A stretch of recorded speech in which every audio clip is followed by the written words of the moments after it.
Wow, wow. I want vagina abs to stick. That sounds so awful. Daddy, what's that? Cyborg, I want to point out that you can't say the word wolf. You said night wolf before, and it's pissed me off ever since. No beta code. I'm surprised. Not bowing down to the con. That's a paddling. Hey, Cyrax boy, guess what? Who the fuck doesn't like Yoshi? I don't like Yoshi. What the fuck? Yoshi. How do we feel about Tremor? Because I gotta say this. I want to see him come. Yes, but it's because I'm actually peeing in a bucket at the bottom of my seat. So, Naitara's design. You know, you're saying Naitara again. Oh shit, thank Just let it go. I'm on so many drugs at the moment. Great. Glad to hear it. Alright, well, I'm done being serious. We can talk about the taste of cock again. If that's what you guys want to. Wait. What? This is my fucking ass hanging out. What, bitch? Are we Guys, even not recording right understand- now? We're not recording, of course not. wondering. Nobody's gonna listen to this. I hear like the sound of like bullets being loaded into a chamber and like shots being fired. Is it like an air gun? I don't. I'm hearing like Russian roulette like right up next to the mic. What's going on? Yep. Definitely taking shots with a rifle.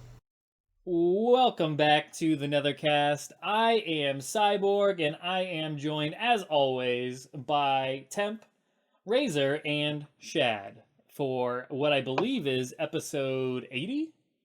Did we finally round it out a little bit here? I think so. Hit the next You milestone. know, All right. 20 more. No, 40 more weeks. Assuming we're going bi-weekly, and we'll officially be old.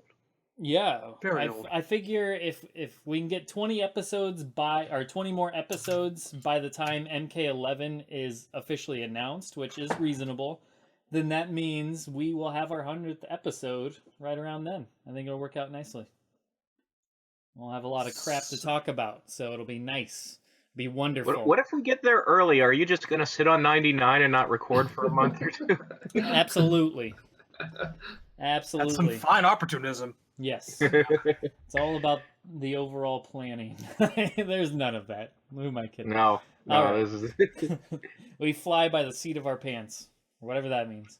Anyways, okay. Well, we got some things to talk about here. So this is going to be a continuation of our ongoing, probably triple episode of going through all the Mortal Kombat games and giving our favorite part of the game, or just something we really liked, and one of our least favorite parts, or something we really disliked. And we last left off, we made it through MK1, MK2, MK3, and Ultimate MK3. So I believe we just have MK Trilogy left. And Yes. then we continue on down the road. So we'll start off with MK Trilogy and get through the rest, of course. We may not make them through all in this episode. Like I said, this might be a 3-parter. We'll see. Depends how fast we go, of course. There are some other things we want to address during this episode. We'll answer some, listener questions, and if anybody wants to hop on and talk with us for a little bit towards the end of the episode, we'll definitely be doing that for any live listeners. But for now, let's just jump right back into it, and let's go into MK Trilogy. So, Razor, do you want to jump us off with MK Trilogy? All right. Remind me, were we doing favorite things, round table, and then coming back for least favorite, or? Yeah, I Both think of we're them. doing one round table for the best and one round table for the worst. Yeah. Okay. Okay, so my favorite thing about Trilogy is Noob Saibot getting his own moves. All right. It's pretty simple. All right. I just anytime that any of those hidden characters finally got their own roster and weren't just copying Scorpion and Sub-Zero, Yeah. or Katana in Jade's case. Right.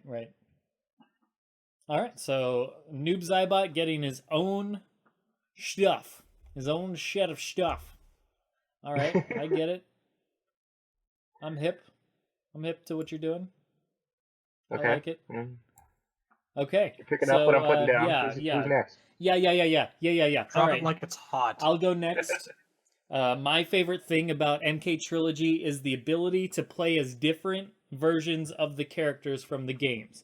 Now, I would have loved there to have been, and obviously this is the PlayStation version that I'm discussing, but I would have loved there to have been more of the character versions. Well, like if you look, the ones that are there, the 4 that are there, those are the only guys whose blue screen actors actually reprise the same roles, and that's why Sure. it's them.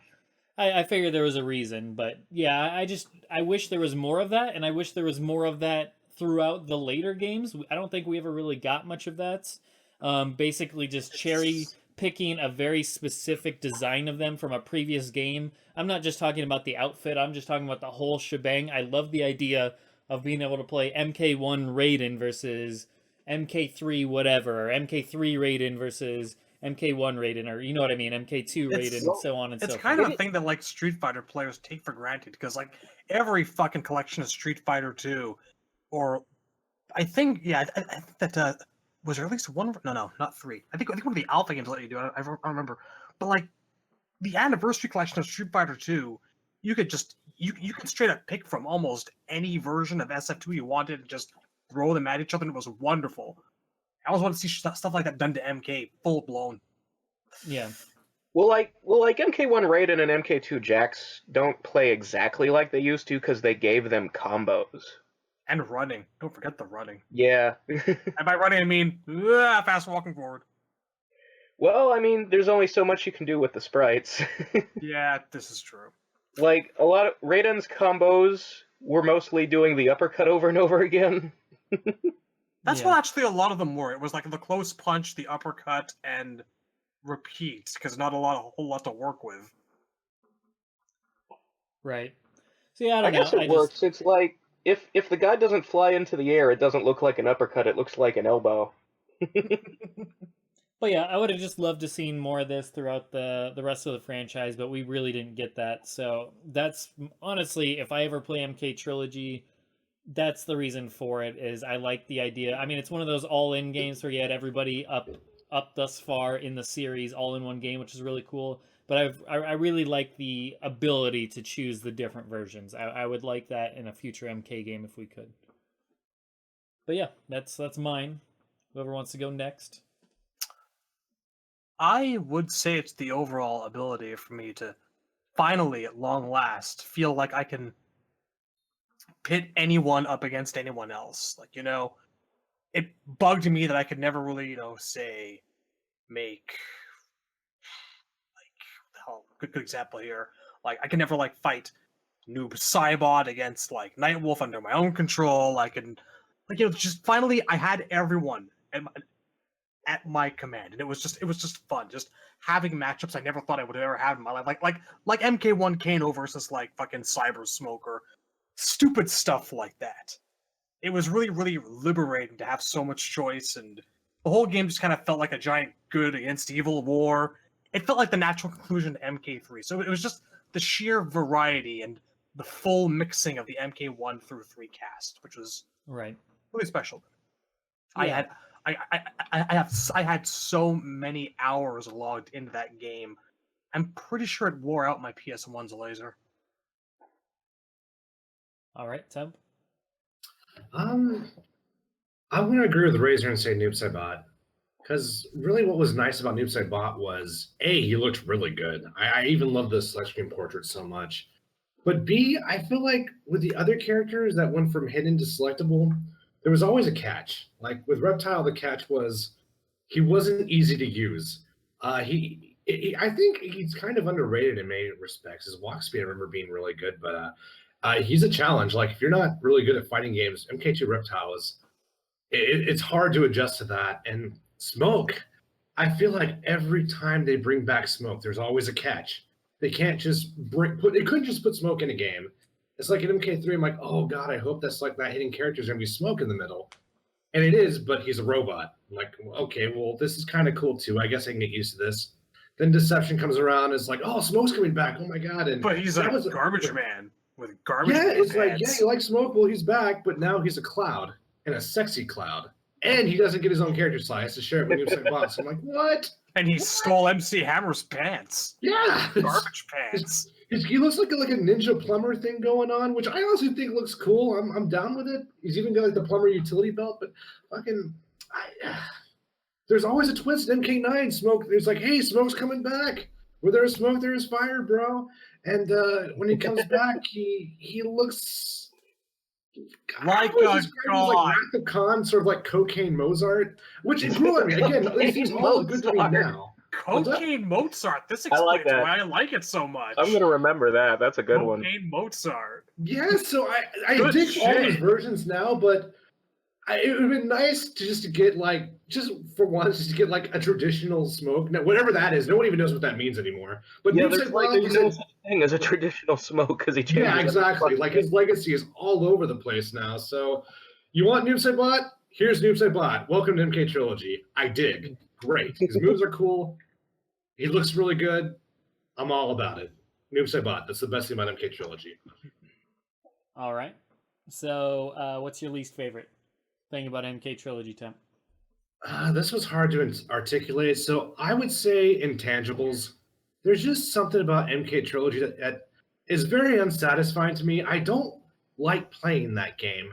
I remember out of all the Mortal Kombats I bought in my younger days, that one probably fizzled out the quickest. And I think there's two reasons for that. One is because I bought it, I think, simultaneously with Killer Instinct Gold.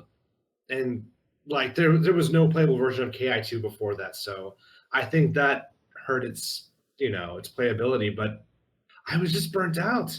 I mean, after vanilla MK3, playing the shit out of that on both arcade and console, and Ultimate MK3, playing the shit out of that in the arcades, I just don't feel like MK Trilogy had a lot to offer. I mean, Noob Saibot was great, and Rain was cool, but I didn't play those characters. I didn't get good with those characters, and the playable bosses were nice, but I didn't own a PS1 back then, so I didn't get to partake in any of that. So there's just something about, I say intangibles because I just don't have a good feeling about that game in retrospect. But that's my negative side. All right. I'll go next here for MK Trilogy.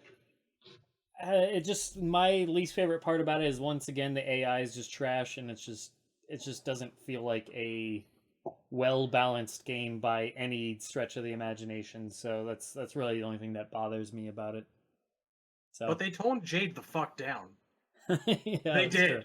true. Yeah, and then they replaced her with Noob and Rain. Still abusable. Still nowhere near as bad as Jade was. No, you could get more than 2 squares up the ladder in Trilogy.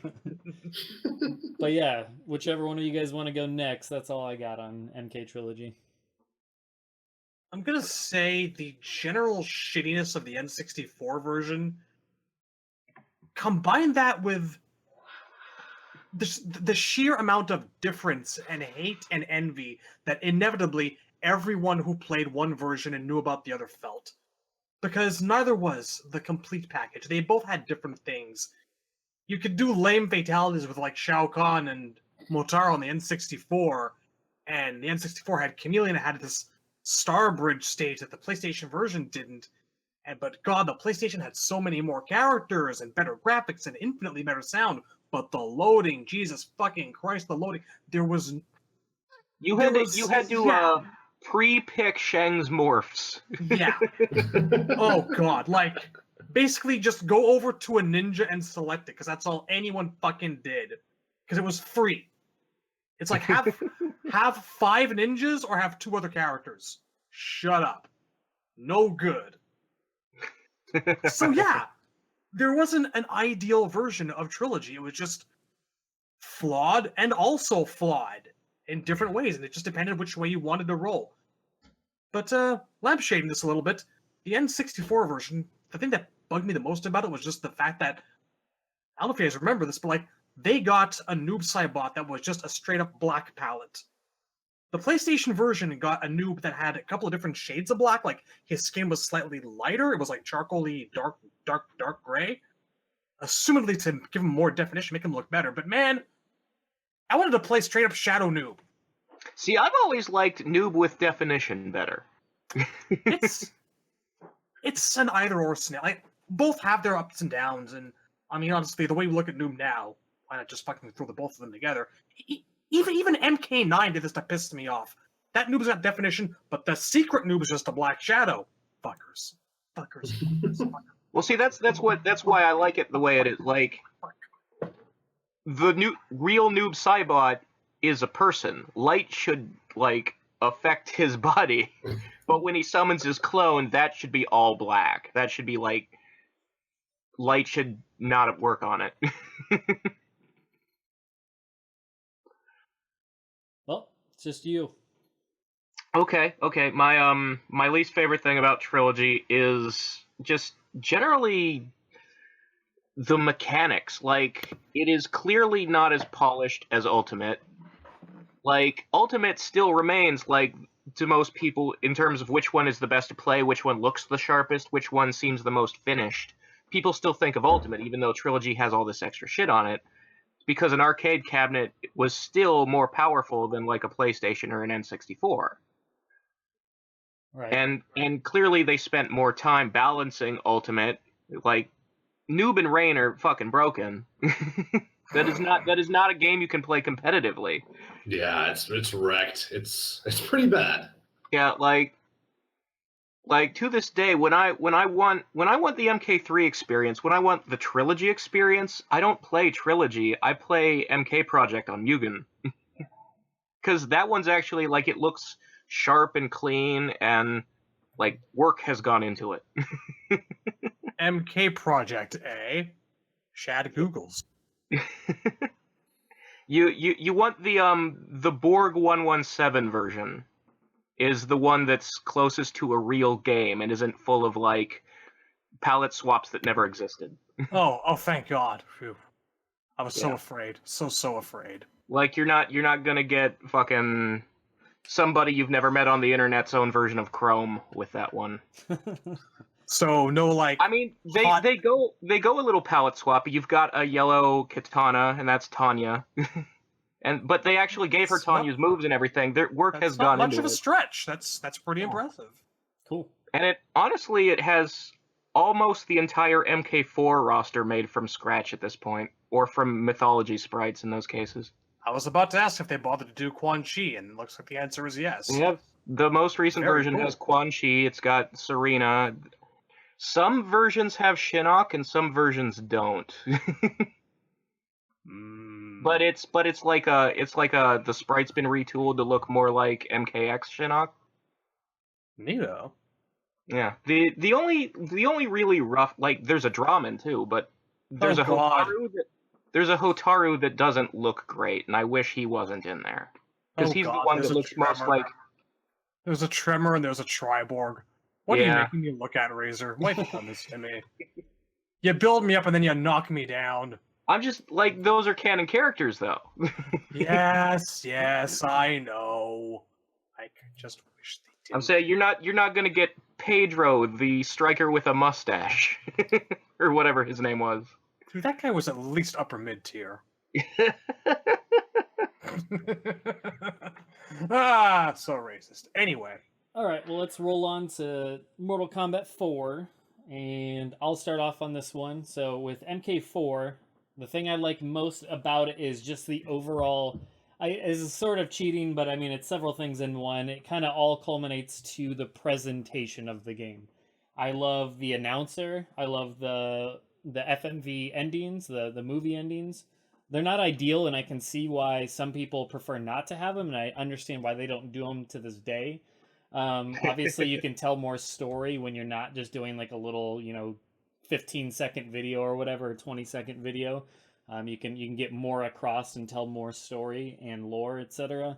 Obviously, it's just way easier to make, of course. I do think there's a middle ground. Tekken does both in the same ending. It'll have text and then it'll have a little scene. Yeah, and that would be cool.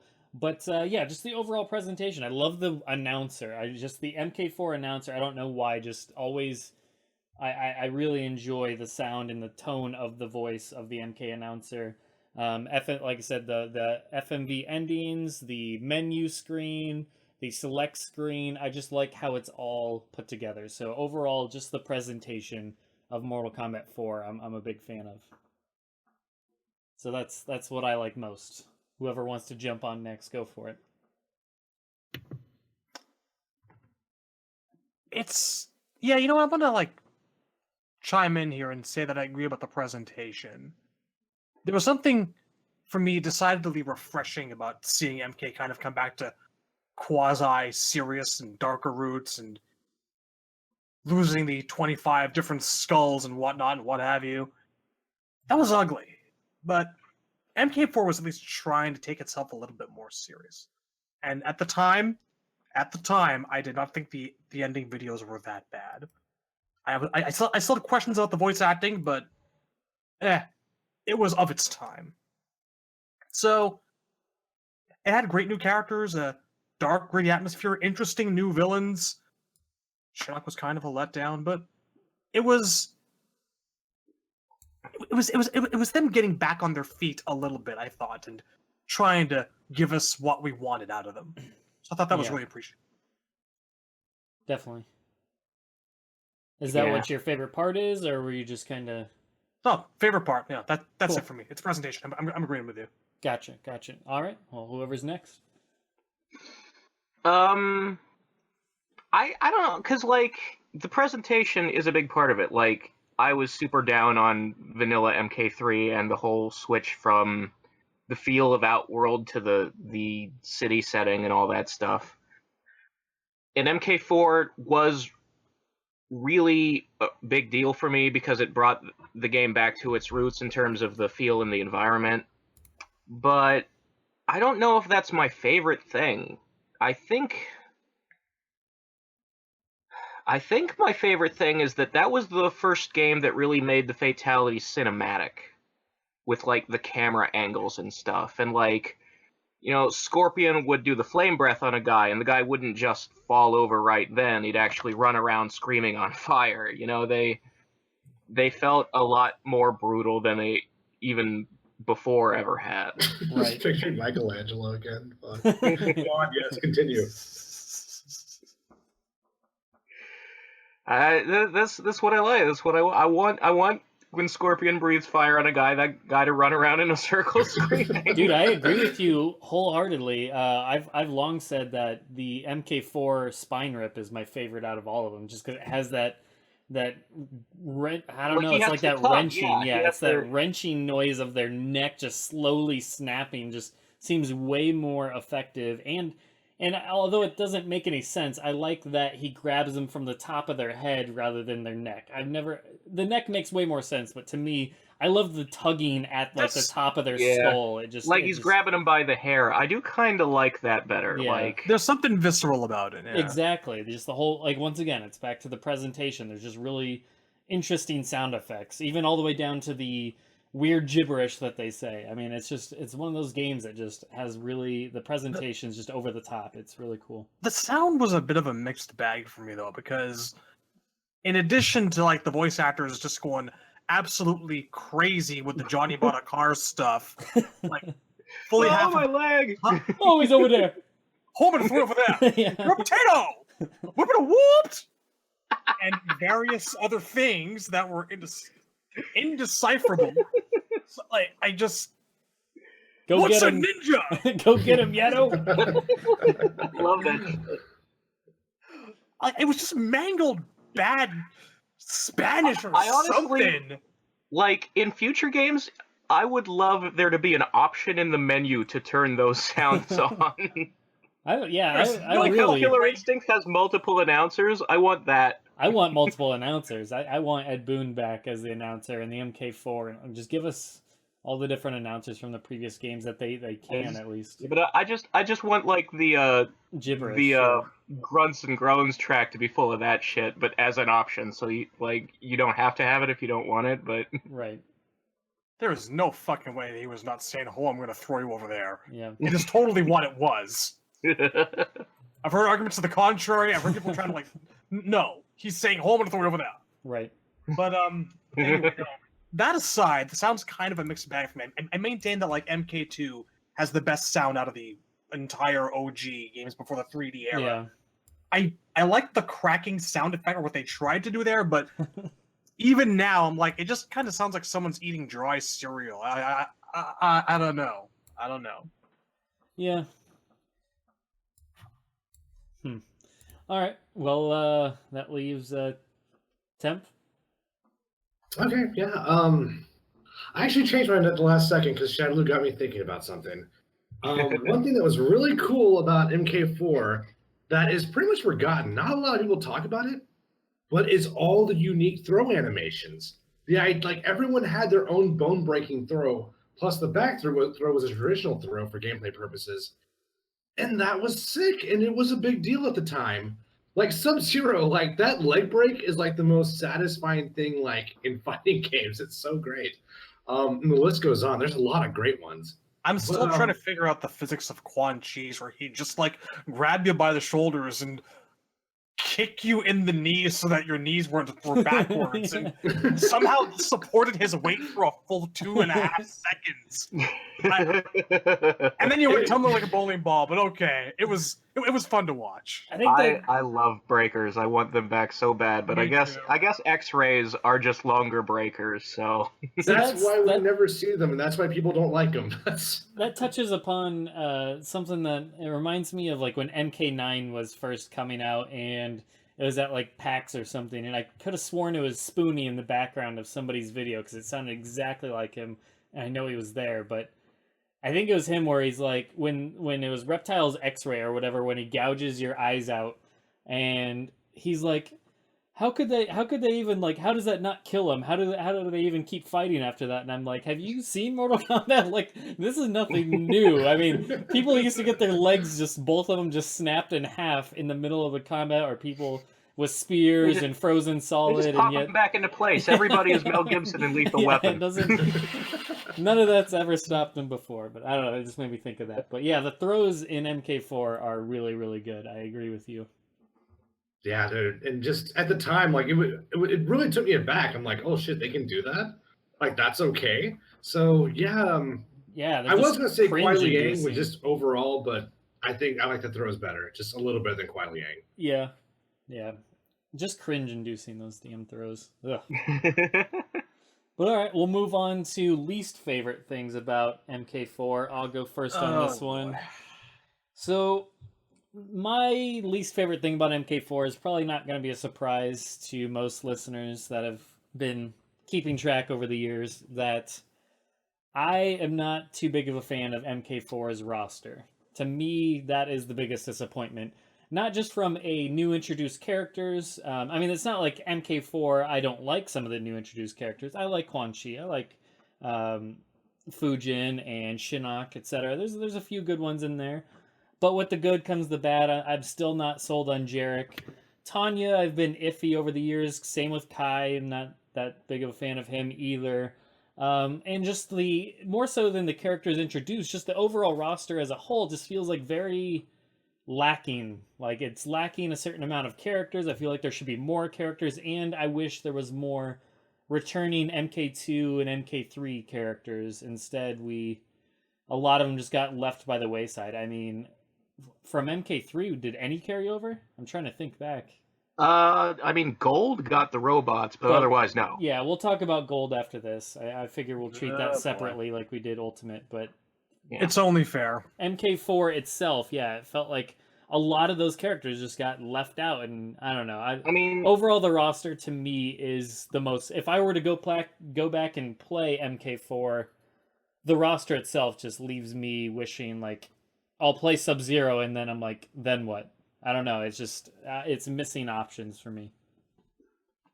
See, I really like MK4's roster. I mean, I like Gold's better, but Kai is a disappointment and Jarek is a stinker, but I love Reiko and Tanya, and those those characters more than I ever liked Nightwolf or Sindel or Shiva. Like, and I mean that goes part of like my whole thing about never liking Vanilla 3, and 4 is actually kind of one of my favorite games, but yeah, 4 is good. 4 is good for sure. I kind of figured there was kind of an attempt there to just restructure things and kind of get back to a basic roster with something tight, that there wasn't like a clusterfuck of people, because I don't know. If you look at the sense of like they might have taken a look at like Ultimate and Trilogy and gone, maybe this is too much. Let's scale things back and get back to basics. That was MK4. It was a back to basics kind of game. Right. Well, if you look at it, MK4 is the first time they did the same thing that they did with 9 and X, where it's like here's all the MK1 and 2 characters, and then the things that weren't as popular are gone. Because it's like, I would have liked to have Cabal back, but again, we got the robots in gold. Other than them, I'm not really attached to anybody from 3, man. Cinderella's I think like, but now we're at a point, like, we complained about this when it happened in X, because now we're 10 games down the line, and it's like, I really like some of those characters you're not putting in. Right. I don't want 1 and 2 over and over again anymore. But when MK4 came out, I was ready to go back to MK2. All right. Well, whoever's next can jump on there. Least favorite part about MK4? I'll go since I'm already talking. Least favorite is probably just like the general gameplay. You know, that's the reason that people look at 4 and not as fondly as like other games in the series. It's actually probably thought of as one of the worst. Is like, it just doesn't feel polished. It feels like what it is. Their first time experimenting with 3D and not knowing what they're doing.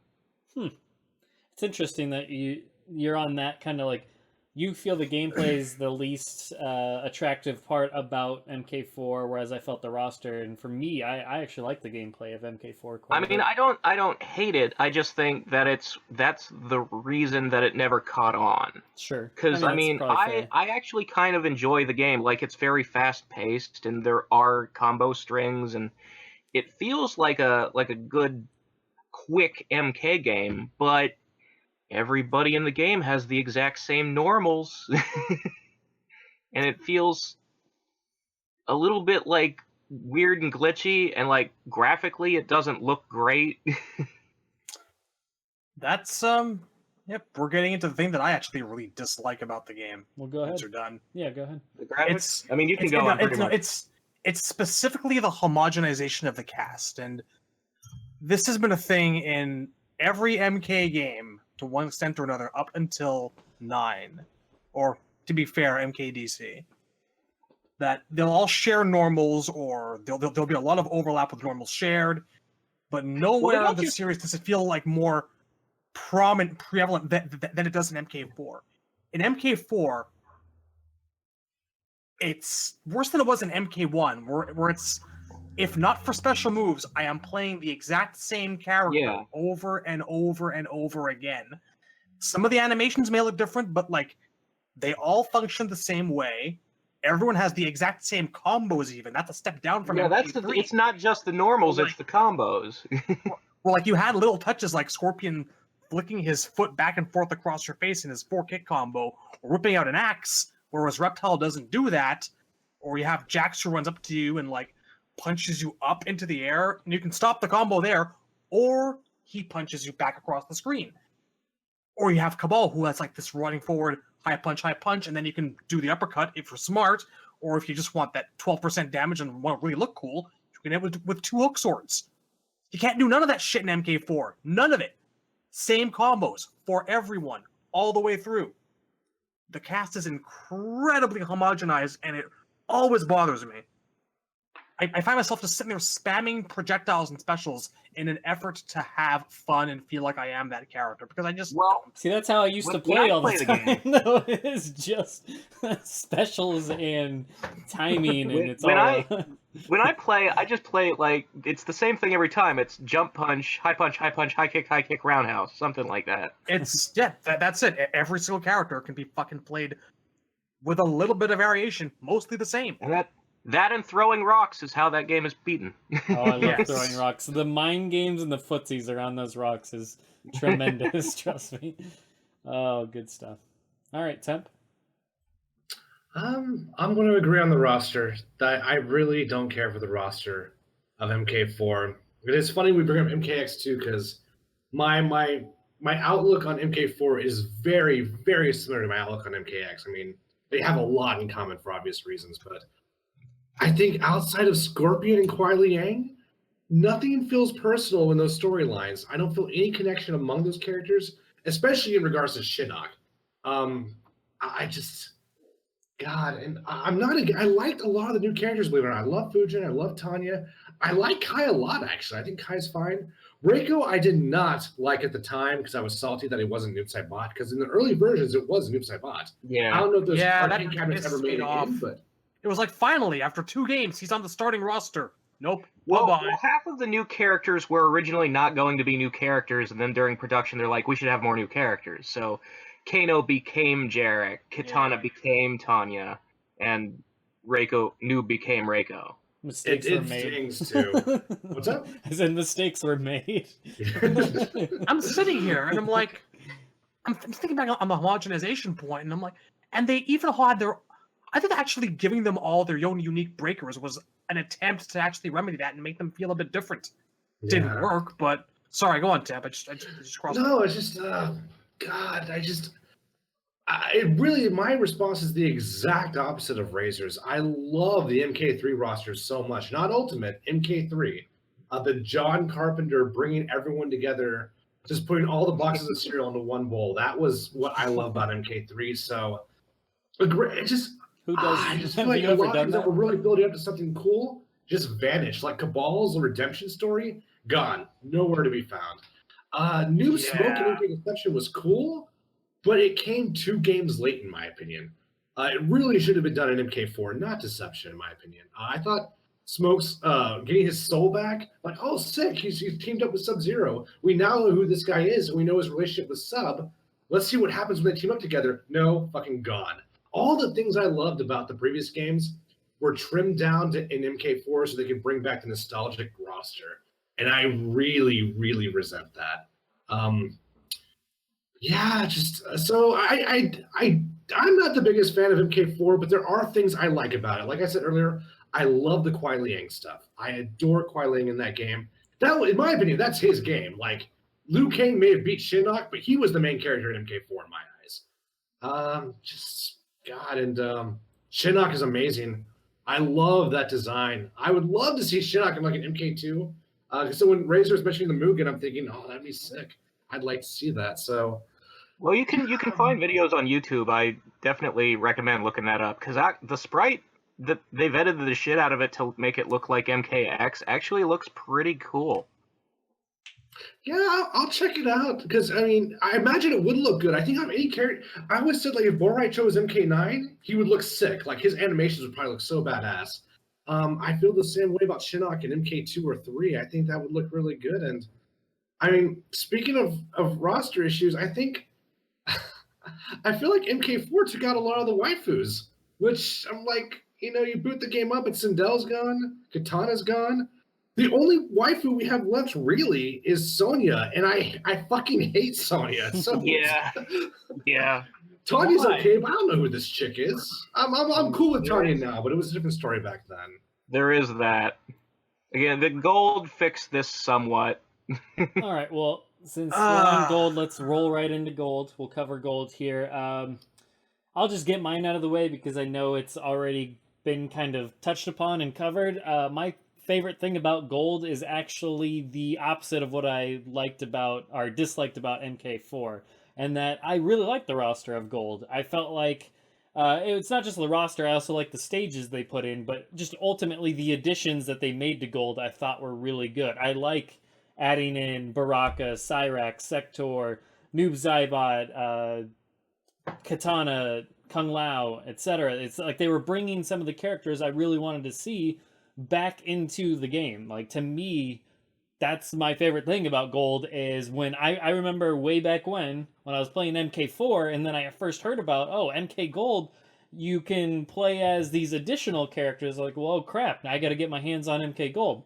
So that's kind of how that all went about. And yeah, I remember the endings of, Cyrax getting his humanity back and Sector destroying everybody and all that stuff. So yeah, to me, MK Gold made the additions, made the game and the roster, and it saved the whole kind of my issues with the roster. So that's my favorite part about MK Gold. So anyways.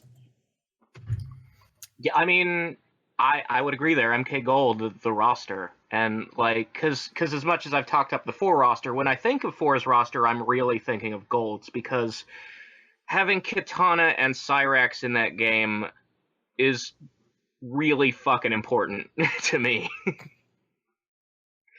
And like there are still, I think if that game had Cabal and Cybersmoke, it would be the most perfect roster an MK game has ever had. Yes, I agree with that. I absolutely agree with that. I could be down with that. Maybe swap out Jarek for Kano, but I could be good with that. Cabal's a perfect fit for MK's 4 atmosphere. You have to do something about Jarek, but No game that has Jarek can ever be called perfect. the thing is, every game has at least one stinker.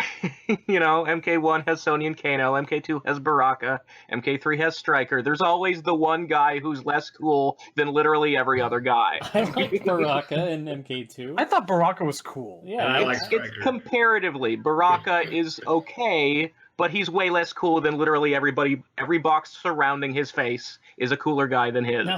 Oh, no, I agree And with then you. you actually pick Reptile, and the disappointment of the past 3 years sets in. It's like, I have no options. I disagree. I liked Baraka. In MK2, I played a lot of Baraka. To me, he was a lot of fun. And honestly, I didn't start getting It's not even that I dislike Baraka now. I didn't start getting bored of Baraka until now, basically, till MK9. And then I'm like, yeah, we had him in almost every game since. We had him in Deception. We had him in, MK vs. DC. We had him in MK9. It's like, you can sit out for a couple of games. Yeah, I I know don't know. why he got boring. For me, You know why he got boring? They turned him into a fucking orc, okay? he was, was like, thinking always about this- kind of an orc, man. Like, yeah, but he was an orc with silver teeth. yes, like and it that was was the thing. something, Baraka, the very first time you see him, has an appeal. But for me, the bloom was off that rose in his very next appearance, which was Trilogy. I thought that MK4 went a bit of a way towards making him interesting again, and then they didn't tell us why they stapled him shut, and Yeah, like if there had been a story behind the staples, I think that would do like at least something for Baraka's character. we all want to think it's Kung Lao that did it, but that's just, I did like his ending, where even though he dies in it, at least we see that he gives more of a shit than like the big bad does. that does have one of like the best quotes of any MK character. And I am left to reign over a dead realm with a madman. That was It's a good line. Yeah. What's the I do point wanna of say ruling a that- realm with no one in it? Yeah. Yeah. Baraka is the voice of reason. Oh, I love it. I love it. I do want to add that I do dislike Baraka, and I didn't really like Baraka until about 2004, and even then I thought he was just okay. So I do want to get that out. Clear the air that I do not like Baraka. I do think it was the worst character. You gotta give that guy his fucking Lee press-on silver teeth back. Give him. But we are stand getting a out of little bed. We are. off topic. All So right, my favorite thing about Gold is the roster, and actually I would like to give an honorable mention to the fact that MK4 is the first game with alternate costumes, if you don't count the 4 guys in Trilogy. Yeah. That's true. Mm-hmm. And there were some really cool costumes in there too, like Reptile. God, yeah. Reptile looks great as like Scales and Ninja. Yeah, I agree. That I love was- that outfit. That was one of the best looks of all time for Reptile. Like, I like Reptile unique and evolving throughout the games, but I'm gonna be the first guy to admit I fucking picked the ninja costume in MK4 constantly. He looked good. He looked Every really time. good. Absolutely. Unmasked Sub-Zero looked really good as well. with the Yeah, scar. yeah. Yeah. Street Liu Kang, yo. Well, it wasn't. Liu Kang's alternate was more like he had like a. It was like a kung fu outfit. Like Yeah. it put his hair in a ponytail and his headband was white, It was and a he had Bruce like Lee outfit, yeah. like one of those Chinese silk jackets, and it had Raiden's logo on the back, like the way Goku wears King Kai's logo. I like that. If that's the case, I have to go back and relook at that because, like, at the time I interpreted it as being just like Liu's street clothes, and he was just like looking cool. That was like Liu's club outfit. It was like a Bruce Lee kind of outfit. It was Yeah. very like silk All jacket, all black and white. I'll go revisit that then. I like outfit. I had Noob jeans and a leather Zybot's. jacket.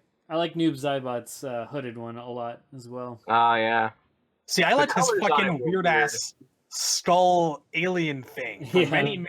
many years, I consider that his like definitive. That's what's under the mask look. Yeah. That doesn't seem to be Also- the case anymore, but I like Tanya with a gray skirt and like garter belts. That was so weird one. It was weird because they had to change the polygon so much, but like Why are like you half of her wearing dress looks like a palette swap of her player one costume. They just change it gray. like then- why are you wearing pieces of a cardboard box? What's going on there? I like the idea of it though. Yeah. And issue, we do like Fujin. We're not ignoring Fujin on purpose. I think the consensus is very clear. We do like Fujin, though. Everybody loves Fujin. Everybody loves Fujin. And actually, I will say about MK4 Fujin is my favorite version of Fujin because I feel the character is incomplete without the laser crossbow. But I know I'm in a minority on that one. No, I like the crossbow. Although I do like the sexy anime hair in MK Armageddon. I like the mythology sash. I could Bring that thing never. back. Fujin with the loose strands of hair in Armageddon bugs me because he looks too much like Hotaru. Well, we could argue that Hotaru looks a little too much like Fujin, sir. Well, yeah, both of them are wrong. I prefer Hotaru over Fujin. I'll well, just get it out there. you're allowed to be wrong. That's okay. That's okay. I'll take it. Somebody's got to be different. I'm not on the food. I mean, I like Fujin. Don't get me wrong, but he's never been like top 15 for me. So he's there. So I actually really like. I would have Fujin replace Raiden in half the game Raiden's in. Yes. Yeah. I mean, I would agree now, just because he's been oversaturated. I mean, I think the main like Golden Four in general have been oversaturated throughout the series. So I'd agree to have Fujin replace Raiden, especially at this point. He better. But no, I think to me it's just Fujin's Fujin. If I'm gonna choose between electricity powers and wind powers, I'm going electricity all day. I'm a wind guy. Fuck off. See, if wind comes with a laser crossbow, I'll choose wind over electricity. But yeah, no, I mean, Fujin's fine. I do hope he makes the roster in MK11, but it's gotten to the point where it's just been beaten to death with Fujin so much. I mean, with MKX, it was just heartbreaking to the point where it's just like, it leaves such a bitter taste in your mouth. It's one of those things that you just rather not talk about in general because you don't even want to waste your energy. So that's kind of where that's where I'm at with Fujin, is I don't even really care to, like, I'm not going to be campaigning for Fujin going into MK11 because it's just like, if he's in, then finally, but it's like, yeah, I mean, there's all these rumors right now going around for like the upcoming seasons of Street Fighter V that they're finally capitulating and they're going to be giving us Oro and Q for fucking free as a gesture of goodwill for all the shit they've done. I don't think that's true. I know where that rumor comes from. I think I would like to believe it. Okay, if not the free bit, at least if these people actually show up in a fucking season, no, I would have never seen the day coming when fucking Q came back to a game in modern times before goddamn Fujin did. There's just this incredible disconnect between the players and the creators of people that we actually like, and they look at them and they're like, really? But why not have this guy we know you like? Then we like him too. No, go away. That's precisely why I try to get upset about Fujin. So if I get upset about Fujin, Ed Boon wins. So I just try to let it go at that. Yeah, I point. just don't care anymore. I don't have any energy to I just give cross towards- my fingers. I don't have any- We've proven that we like him. There's been an outcry. I think next time they might be nice enough to let us pay for him extra. We'll see. Outside of Tremor, I feel like the more effort that's put into a character's inclusion, like from the fan standpoint, I feel like the more they resist. So it's like there's so much as just fighting for something too much. It almost seems like in NetherRealm's case. I mean, I'm not going to bag on them because Injustice 2's roster was amazing. So let's just hope they carry that into MK11. But anyways, getting back on track, let's go back. So favorite thing about MK Gold, Temp, you want to chime in here? Or yes, definitely. I never owned the game, so I don't have too much to say, but I mean, the temptation is to say the new characters, but more specifically, just diversity. I really feel like that added diversity does so much more for MK4 for me. Like, if you want to add diversity, put in women and robots. That's a great way to diversify your roster. And they did it. And Honestly, I almost feel like you lose something when you add Melina and Ketchup. When you add Sector and Melina in there, I almost feel like you diminish the roster because you already have such good representatives with Cyrax from MK3 and Katana from just women. Like that's really a good way to do it. So I feel like the hidden characters actually took away from it a bit. But nonetheless, though, I just love the flavors. Those all the characters, even Baraka. With Baraka being redesigned, I thought it was a really smart redesign. I really think that diversity helps the aesthetic so much for MK4. So that's all I got. You just mentioned my boys there. The Cyrax and the Katana. I like them. Man, we need a game where like I'm Sector is around and Cyrax isn't, because everyone's like, oh, you don't need Sector. We've already got Cyrax. That was Man! supposed to be MKX. Man! God damn it! God.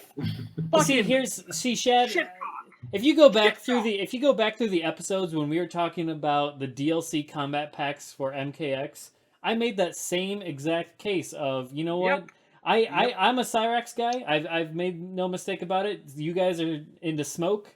But you know what? Sector's the only one that hasn't had his due without the others around. At least Cyrax has been around in his own game. Smoke has been around in his own game. Sector is the only one that has never gotten the chance to be the only represented cyborg. And going into MK11, I hope that's not the case, because obviously I still want Cyrax in there, or Smoke, but... I still maintain that Triborg basically is Sector, so I feel like MK11 gave us that.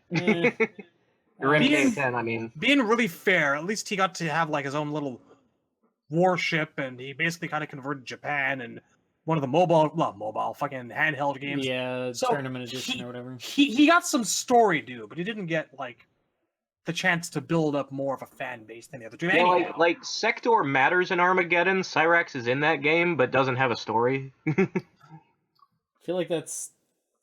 So he's shown MK9 kind of a little like bit. fucking no story.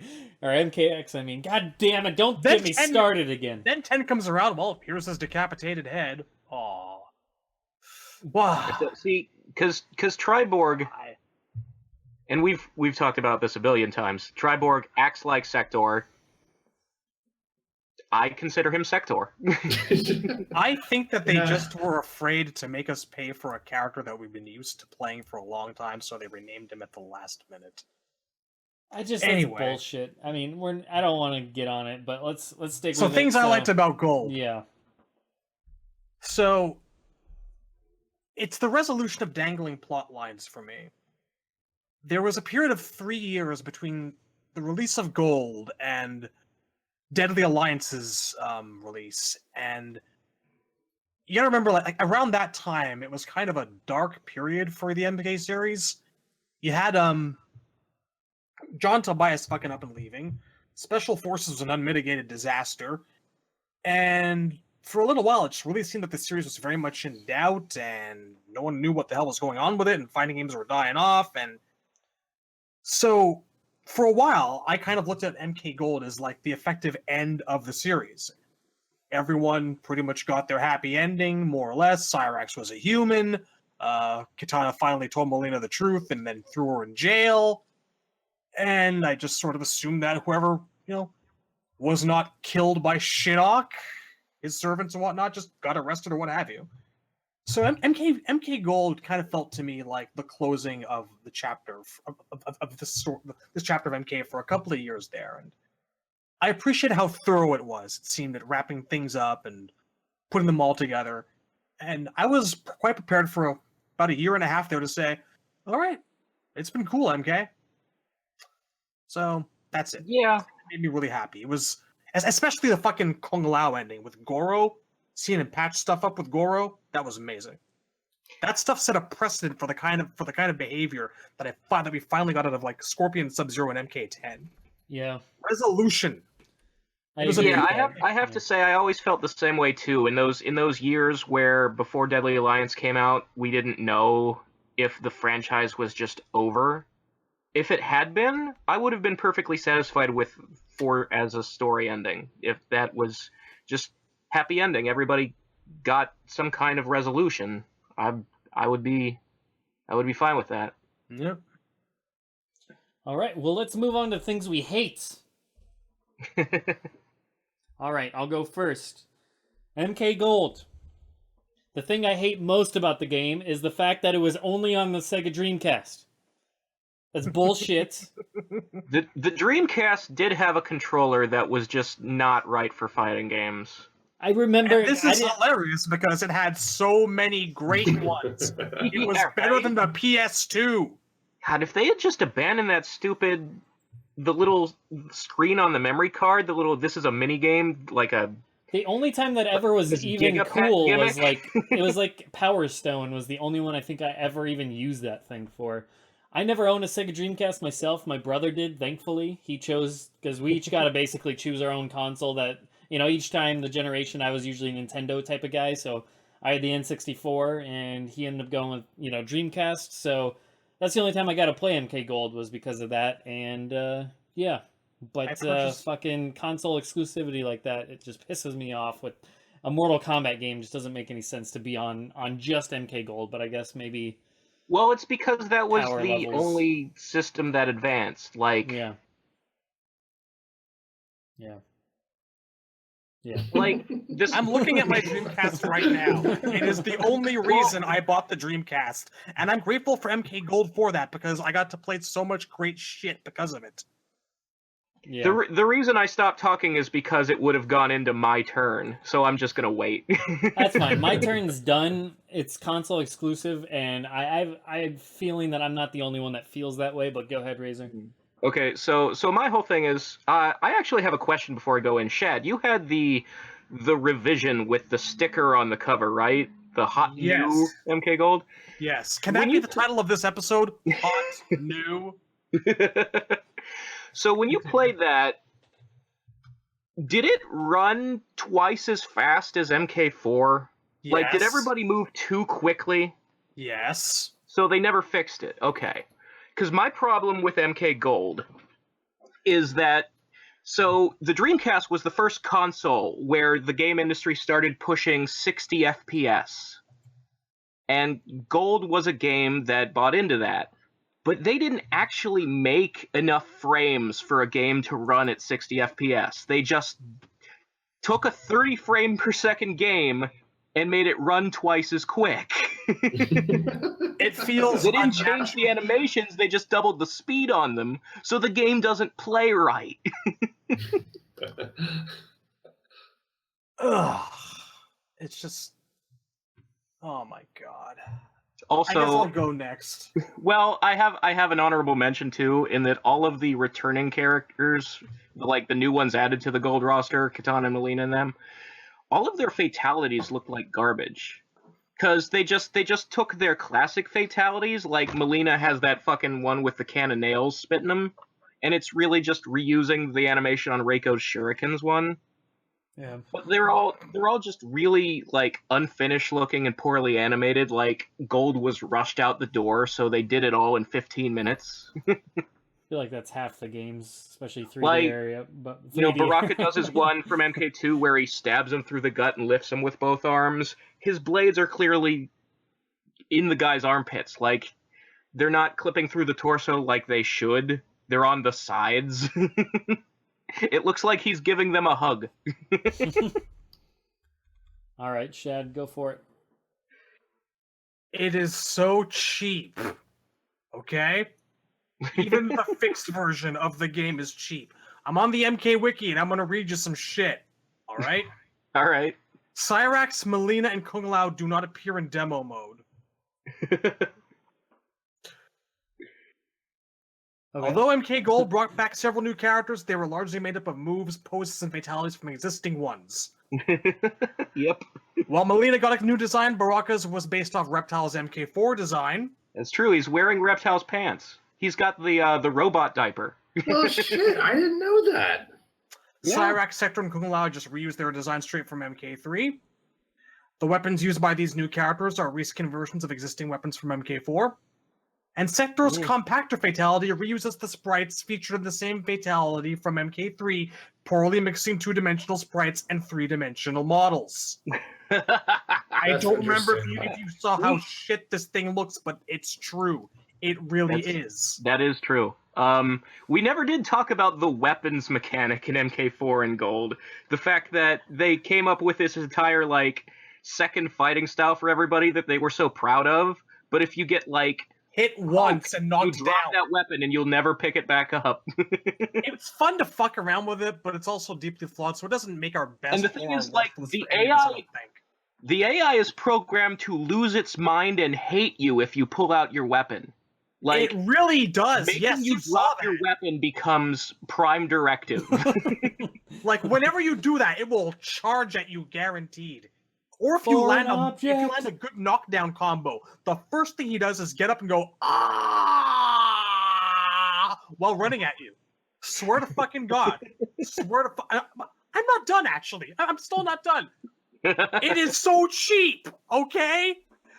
You're saying, like, Jesus, BC, you mentioned before you like the Soul Chamber in that game, but have you looked at it in 15 years? It looks like shit. It looks like shit. It looks worse than the MK4 stages. The Soul Chamber was not well done. So's the Netherrealm. So's the Netherrealm stage. And well, I kind of liked the Netherrealm stage because what they did was they made it Shinnok's throne room, and then out the windows you can see UMK3 Scorpion's lair. The whole game just reeks of reused assets. And in addition to all the hot new garbage that they kind of fixed but sort of didn't, if you pick Noob Saibot's at one of his outfits, odds are good the game's still gonna fucking crash. The game was a launch title for the Dreamcast, and it was one of the fucking worst ones. It was an embarrassment, and with good reason. I have it for completion purposes, but I did not play it anywhere near as long as I did MK4. It was not the ultimate. It was not the ultimate MK4 they wanted it to be. It was a cheap, rushed out POS with a couple of redeeming qualities. Sad to say. I wish Midway had let them put in Belloc. Yeah, that might have spiced things up a little bit. But I like that there's still, like, you know, when you change the costume, the portrait on the select screen flips, and if there's a hidden character, then there's a question mark when the box flips. Yeah, like, that was you, cool. you know, you have to pick Reiko under a certain code to get Noob Saibot. There's a question mark behind Tanya, but no character there. So I wonder if that was where Belloc was going to be. And they still didn't give Noob a fucking ending in Gold. That's true. Noob Saibot doesn't have an ending. Or And Goro. his second Or finisher Goro. is Sub-Zero's Deep Freeze. Piece of shit. No, wait, his first finisher, is it the shurikens or is it Reiko's kick? He has the shurikens and he has the freeze. Wait, I think.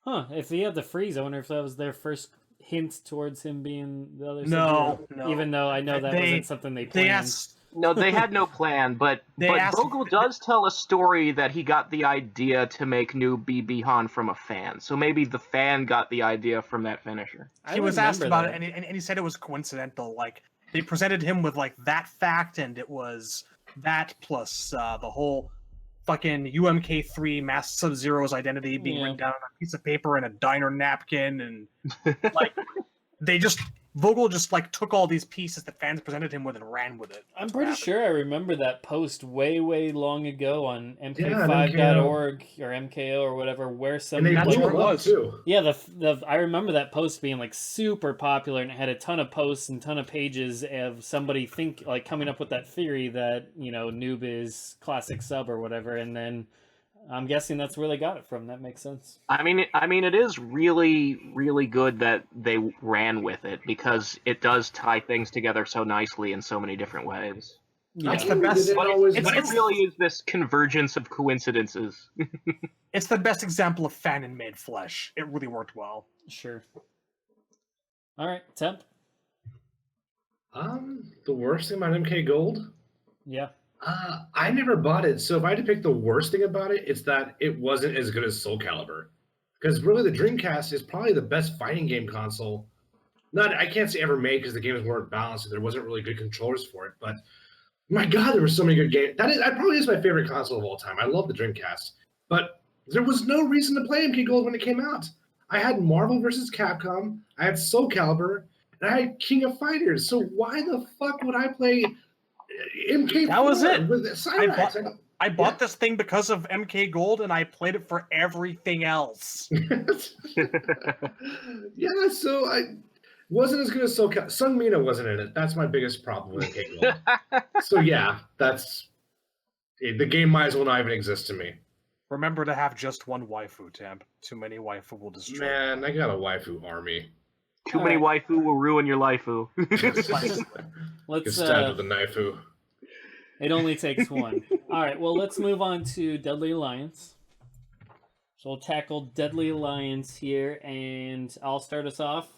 With Deadly Alliance, my favorite thing about Deadly Alliance is the mystique around it. For the first time in years, I felt like there was truly that mystique again in Mortal Kombat, to the point where I remember, I mean, I was jumping between the mystique and just the hype leading up to the game. I mean, Deadly Alliance obviously is where I first joined the MK community. It was in 2000 to 2001 where I first started going to mk5.org, which obviously became Mortal Kombat Online over time. But I remember back in the gamers, boards, and it's like, that's leading up to Deadly Alliance was when I first kind of really went all in on Mortal Kombat. I've been playing it since I've been 3 years old in 1993, but it wasn't until leading up to Deadly Alliance to where I just became obsessed with the series. And that was, for me, every day at school and everything, I would just be online. I had mk5.org as my, homepage for 12 years straight, So it's like, it was obsession with that started with the lead up to Deadly Alliance. So it had a huge hype factor, huge marketing factor for me. But overall, what my favorite thing is about that game, above all the other good things about it, is the mystique. I remember thinking about the acid bath stage and thinking, oh, how do you do the stage fatality? I remember so much, speculation online of people thinking that because there's concept art in the crypt that there must be a stage fatality on that stage, or in the Wushu Academy or whatever, Wushu Academy, where you can potentially knock somebody off of the platform, or so many mystique things like that in the Kutan Palace or whatever the hell that's called, where the lava is surrounding them, you could knock somebody off into that. There's so much of that, stage fatalities, are they in the game or not? So many of the cool aspects. People were desperate to believe. Yeah, and I remember the down in the tomb where all the Dragon King's army was and stuff, where they had the different coffins or whatever that you could knock people through. You could knock your opponent through, and they thought of, oh, if we destroy all these, then something crazy, or the fight night chats that they used to have, where people thought, okay, the crypt there must still be something secret there. I remember the damn the main menu of the game. Remember, there's a hallway that there's an extra hallway that people thought, oh, there's got to be something down that hallway. There's got to be a way to go down that hallway, or if you buy everything in the crypt in a specific order, that it unlocks a secret room of the crypt where there's more crypt. Every one of us probably remember all these random bullshit rumors that were on the board, and it's there was so much mystique because I swear to God, guys, Noob Saibot was running around the. I saw him. If you just go to the WT row and just go all the way off to the right, yes, and stop 2 before the end, then up. Yeah, so much. It was if you bought them, the last great era of unbelievable bullshit rumors. Yeah, if you bought the crypt in a certain order, NO and then UB or OB or whatever, it would unlock. God, there's so many of those random rumors and speculation. It was so much fun because it was at a time at the internet where you had all the communication and the hype of the internet, all the good parts of the internet, without all the. But no one was mining data. Yeah, exactly. To where it wasn't to the point where people could get everything out of the game before it was even released. So it was still a time where people were really high in speculation, and that's my favorite thing about these games. My favorite thing about the game isn't even playing the damn game. My favorite time in the game cycle is leading up to the game and all the speculation we all have together and on the forums back in the day is of what character is going to be revealed next, and who's going to be on the roster, and what fatality are they going to have, or what their special moves are going to look like, or what the story's about, or what stages are going to be in, what's going to happen. To me, that is the most fun aspect of the game, and Deadly Alliance, to me, has the most special place in my heart, because that's where it really, truly, made me become... It took me from being a fan of the series to, the fanboy of the series, to where it was just obsession because of that mystique it really did have left. I mean, they still said, I still remember the NetherRealm guys saying that there's still secrets out there that people haven't uncovered. Obviously, they're probably full of shit at this point, but Yeah. Just I keep still them remember playing that. the game. Yeah, I still remember that, and there's just so much of that mystique in that game of people thinking that there's so many hidden unlockables and things relating to conquest, the little, combos you had to do, and there's just so much with the story and everything. So that's kind of where I was coming from. And honorable mention would be to the opening video, and having Liu Kang die was really impactful. I thought that was cool. Oh my god, that was the ballsiest thing. Along with the music video and all that shit. It was just not done. Yeah. So anyways, that's my fun little hype rant about Deadly Alliance. To me, it's just that mystique. To me, I miss it so much. Now I feel like the games are all about the tournament play. Like, they are so focused. I mean, don't get me wrong, I like the tournament play, but now they are just 100% all about tournament play, that mystique doesn't even really have a place anymore, because you have to have all the characters there at the beginning or whatever, what have you. It's just not the same anymore. Now it's all about, being tournament ready and tournament viable, that I feel like a lot of that mystique, and it's also, it's not necessarily the tournament's fault 100%. I would say 80% of the fault goes into the internet just killing all of that these days. It's just, there's no room for that anymore. You're data mining the game before it even has, like, weeks out before release. So, but yeah, it is. Well, the what it is. saltiest part about that is MKX was supposed to be tournament friendly in terms of the roster. They said, "Don't worry, we're only going to lock away one character." And that fucking character was Shinnok. So I was like, "Oh my god!" So no one was really happy at the end of the day. So. Yeah, they just can't win. Honestly, they should just have fucking arrangements with the people who know that they fight competitively, and just send them tournament exclusive editions and let the rest of us have our fucking fun.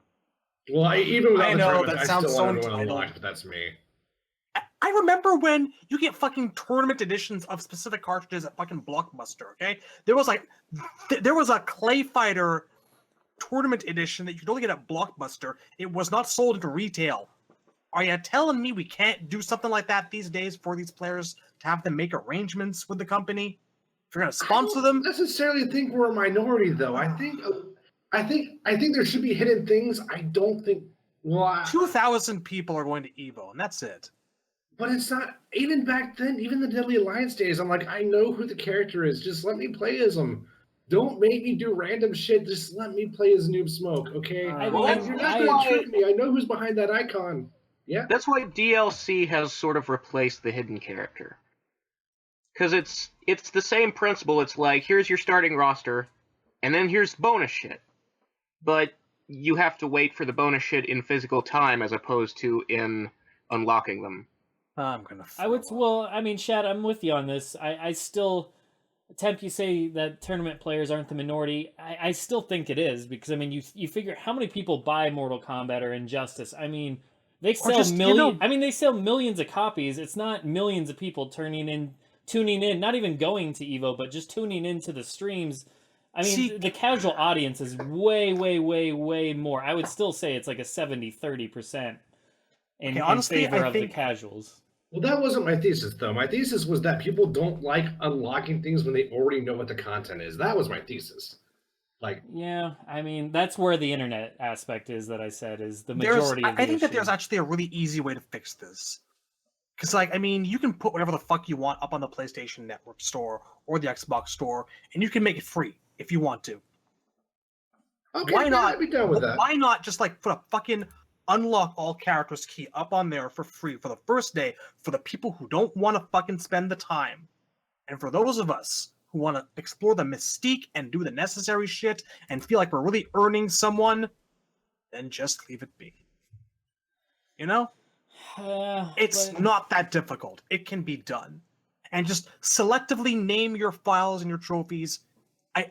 Out of anyone, they had to have learned shit from the whole Cyber Sub and Quan Chi being leaked before release thing that happened with MK9. There was none of that with MK10, so I think that they are learning. It still doesn't really solve the issue, though, because I don't know, when a good... The rest of us would have to stay off the internet, but Yeah, but I guess, yeah. Going in dark is a thing that a lot of people do nowadays, and it's like threads for games. It's like, okay, guys, I'll see you in 5 months after the game's done. I agree with you. That's possible, but then you lose the aspect of talking with your friends and being like, I mean, you're asking a big portion to just stay off the internet to be able to have that same kind of. Because I mean, part of the fun is talking with other people and be like, oh, I bet you could do this to make this happen. You lose. Also, kind of that we could not benefit from that because we have to cover the game. Yeah, that's true. It's true, yeah. But yeah. Man, anyways, we digress. You do that. It's another discussion for another day. I would like to have that discussion in more detail. All right. About the things loss we liked of the about Mystique. Deadly Alliance. But yeah, go ahead. It is so fucking hard to pick a single thing that I love about Deadly Alliance. I know it above all of them, sucks because there's just it was just. I mean, how do you do what I said before? Like, wrap things up in a satisfying way, and then come back and hit us with this whole new mystery after losing your main writer. No offense to John, but like, Tobias knew his fucking shit, and it felt like such a natural evolution of where these characters were, where they were going, and oh my god, like all the redesigns were good. I have so much trouble picking out a single favorite thing about Deadly Alliance because, Jesus, they did so much right. I still want the House of Picard to come back as a stage. The new stages were friggin' amazing. Yeah, definitely. Oh Christ! Just the genius idea of having Shang Tsung and Quan Chi, two powerful sorcerers who serve basically the same purpose to their respective bosses, team up and do shit for themselves. Yeah, as a tag team boss, everything, the concept art. It's hard to pick a favorite thing about Deadly Alliance. It really is. But I'm gonna say, shit, man, maybe just the art direction in general. That covers absolutely everything: stages, characters, environments, the way Kombat I would say one of the reasons that the 3D era is so much, you have people who say MK9 and X is their favorite game, and those guys are probably the majority right now, but I don't like the costume design in the modern era. I think Deadly Alliance was when it peaked. I think Deception took a bit of a step backward because you got guys like Dairu, and you look at his fucking leather vest thing, and it's like, what are all these buckles? They don't even form shapes that make sense. It's like the zigzags on the Flash in the New 52. Who comes up with this shit? Also, I kick little pinwheel projectiles out of my foot, and I move backward to slam the ground. Yeah, but like, just pure costume design, Deadly Alliance, best in the series. Definitely. Defo. Okay, Razor? My favorite thing about Deadly Alliance is the story. Okay. I think I said, okay, go on, yes, continue. Okay. So it's not just the story, it's the way in which the story was delivered. Every character's training mode had lore. The Crypt lets you unlock more lore. Yep. They don't do that anymore, and it drives me crazy. I don't care about these fucking... Like, I could get the concept art off the internet. Just give me fucking stuff to read. I was so good about tying up so many loose ends and showing us why Motar wasn't around. Oh, hey, he's fucking dead. So Shiva. And yeah, it's not just lore from the game you're playing. It's lore from MK3. Seriously. Fucking amazing. God, is that my favorite thing, or is the art direction? I don't know. MKX has a gap of 20 years where you don't know what happened. They couldn't have put some of that in the Crypt as, like, stuff to read? People love that. Like, Dark Souls, that's the entire game. The game doesn't have a story, but every item has lore to read, so you can figure it out yourself. Hey, appreciate the MKX crypt, because when we get to the MK11 crypt, it's just going to be primarily microtransactions. That's the sad truth. That's a sad truth. Can we not talk about the future? The dark future with the Terminators? You got to get a card to potentially open up a chest. Anyways, go ahead. Temp, your favorite thing about Deadly Alliance? Well, just to clarify, the reason I was laughing earlier is because Razor said something along the lines of Deadly Alliance had the best costumes in Mortal Kombat history, and then you said, Razor, what's your favorite thing in Deadly Alliance? And I still thought he was going to say the exact same thing in the exact same tone. I could have. So my number one favorite thing about Deadly Alliance is it has the best costume designs in fucking Mortal Kombat history. Oh God. So at least, I mean, it's hard to say if my favorite designs are in that game, but my God, is it the most consistent. Fucking both of Sub-Zero's costumes are amazing. Both of Raiden's costumes are amazing. Sonya sucks. Both of Katana's costumes are fucking amazing. No, I Like, really there's so many like good ones. army dress Katana, like Sonya, where she's going to a fucking like a ceremony or some shit. She's got the full jacket and pants. It's weird. I like it. I don't dig. I have a bias against Sonya anyway, but yeah, just Kung Lao. Oh my god, primary costume Kung Lao is so fucking tight. Just oh yeah. I did really appreciate them going like left field with Kung Lao, where he has one with the hats on his back instead of on his head. That was really cool. I love that. I didn't have to like look at them like anymore. It was just I don't know what it was. It was so weird to see Kung Lao with his hat off. I'm like, this seems revolutionary to me. I don't know why. It's the simplest detail. Motherfucker's got eyes. It's kind of awesome. Yeah, it's also very fitting given his story. Like that turnaround really matches what's going on in his life right now. And yeah, like I said, I don't know if these are my favorite costumes in the series, but coming from MK4/Gold and going into this, like I was already happy with MK4 because Scorpion and Sub-Zero were not palette swaps. And even though I don't like the MK4 reptile design, I appreciate that it's different, that it's not just a visual duplicate of everyone else. So I'm like, hey, this is cool, MK4. And then Deadly Alliance hits sevenfold, and it looks so good. And like I said, it's so consistent. Everyone looks so good. Like the revamp of Sub-Zero's MK3 Hasselhoff costume looks so fucking good. And my favorite thing is that it doesn't have a beard. It's oh god. I think what X does best when it does costumes don't say beards. Is the ones it takes from Deadly Alliance. Like, okay, all right. But here's the thing. I actually think the beard is an improvement on it. Like, I think every single time that costume has come back, it has gotten better. Remember, the only reason Hot Ryu exists is because Sub-Zero showed us that it was okay to have a dad. Only reason. Well, the other thing is, like, Deadly Alliance Sub-Zero, like, and this is actually a weird thing where MKX did not acknowledge the fact that the Grandmaster Medallion is supposed to, like, artificially age him up. Because Deadly Alliance Sub-Zero is 10 years younger than MKX Sub-Zero, but he looks like a grandpa. Like, his hair's receding and he's all wrinkly. Yeah. Yeah, that medallion was rough. But it looks good, though. He looks kind of like... I'm trying to think of an exact, like, Jack Palance, maybe? Yeah, a little bit of That's that. nice. Jack Palance is a good choice. Yeah, I mean, he's a good actor, but it's weird for Sub-Zero to suddenly be that old. Yeah, I just also like the costumes are double important because I feel like this game made up for the lack of interesting females in MK4, and this game has a fantastic female representation overall. I think it works really well. So. Oh yeah, they did introduce Lee May. Oh yes. Yeah, I'm sure that just was forgotten upon you. No. I rather like Naitara.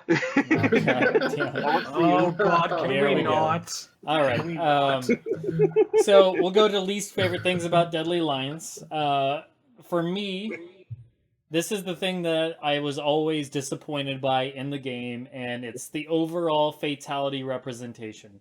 One, you only get one fatality per person, and two, there's no additional alities. There's no stage fatalities. Which was a shame because there were so many good stages in that game that I thought it just they lended themselves to stage fatalities. The Acid Bath, the Wushu Academy, the Kutan Palace or whatever, all of those, they just had just clear stage fatalities that it just made sense for them to be there, but they don't. They're just not there. Quan Chi's Palace with the lasers and stuff. There were so many areas where it's like, it makes sense. It is weird. They've had the Wuxi Palace, the Wuxi Academy back in several games since, and you still can't knock the guy into the pit. Yeah. And that's a shame. We haven't really gotten like a new pit, obviously, in forever. But anyways, that's another thing. But just overall, the fatality or lack thereof, I didn't like that each character only had one, got really repetitive fast, as they usually do anyways. And then no brutalities, no friendships, no stage fatalities, none of that. There was just one fatality, and that's it. To me, that was the most disappointing part about the game. We are due for a new pit. What It's I been would do? far too long. I was What I would offended do with a I new was offended pit? when MK4 came along, and I was like, "Where's the pit 4? There's no pit 4. What are you doing?" Well, it's hard to It's hard to create a pit in 3D. Yeah, that that is was the it. problem. But like I now just- that we're back to 2D, if there were to be a new pit, what I would do is I would have it be like you fall multiple tiers, like the bell tower at MK3, except on each tier there's a different kind of spike or buzzsaw or thing to bounce off of. That can be tight, yeah. Or before So it you just land, gets progressively worse as you fall. or before you hit the spike, somebody just rubs AIDS on them really quickly. They just run in, rub some of that on Yeah, there, no, and the then runs rubs out. It's just like the this, like, pit 1. It's off- just the pit 1, but all the spikes from 9 have been replaced with hypodermic needles. Yeah, oh I god. was gonna say that. Picturing shit. this like brown yellowish ninja with like a tub full of crystal Oh, all over it God. that he just puts his fist into, wipes down, then he just runs off making the MP3 ninja noises. So, the thing I like the least about Deadly Alliance, and I'm alone on this, and you guys were talking about the cinematic fatalities of MK4 earlier. MK Deadly Alliance was truly, to me, the start of fatalities becoming this long, drawn-out, protracted affair where you sell tickets, your 6 relatives come to take a seat, Yes. and There then you are start some having that an go on too interpretive long. dance. It And is- then it after is the like- interpretive dance, everyone offers their fucking critique. Why the fuck does it take you 15 seconds to kill the man? I can't fucking stand shit like that. It works if the character is a sadist and likes to draw these things out. There is no reason that Scorpion, I know this is a deception example. There is no reason that Scorpion should be spearing your leg off, spearing your arm off, strutting up to your hopping body, and snapping your neck after considering you for a second. Fuck No, that shit. Scorpion would do that So- because Scorpion's an angry No. man who wants to drag out his revenge. I just I think the silliest one to me is Kung Lao, who's dead instantly. He just throws the hat in their brain and it's over. But the rest of the fatality is him slowly strolling over to pick the hat back up.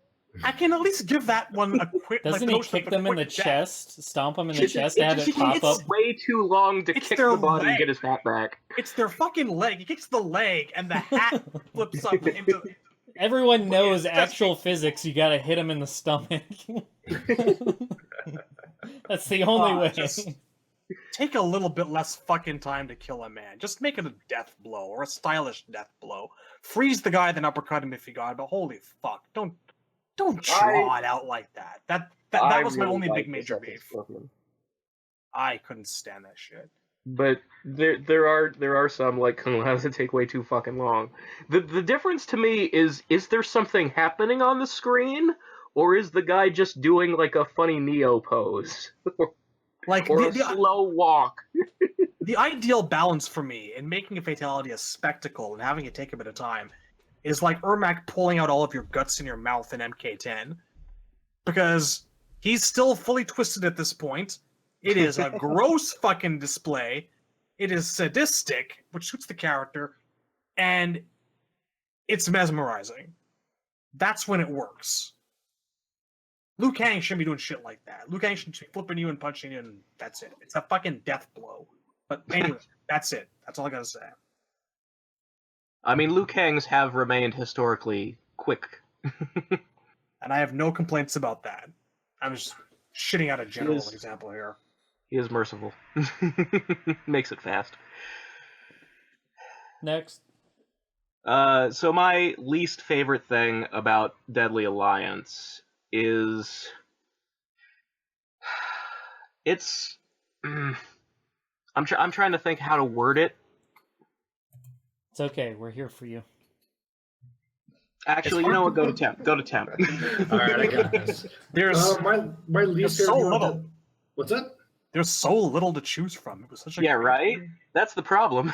I'm going to say the weapon system. I don't mind stances. I think stances are kind of smart because the idea of where you can completely change your normals and your chain combos based on a matchup is kind of cool. It really I think in a way it indirectly balances the game, but when you go into the weapon stance, you really limit your combo damage, and you add a lot of startup to a lot of basic moves, so there was really no incentive to use it.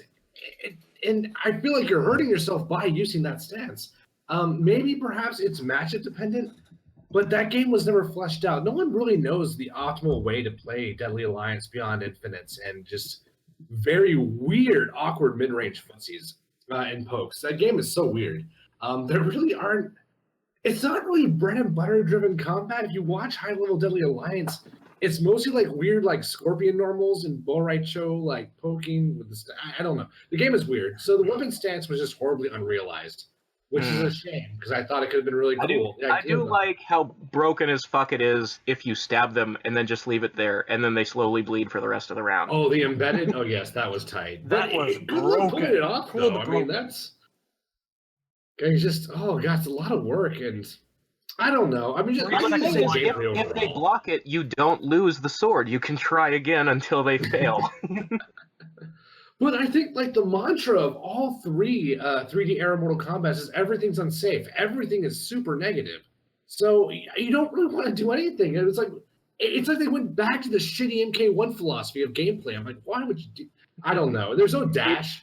There is a lot of MK1 feel to Deadly Alliance.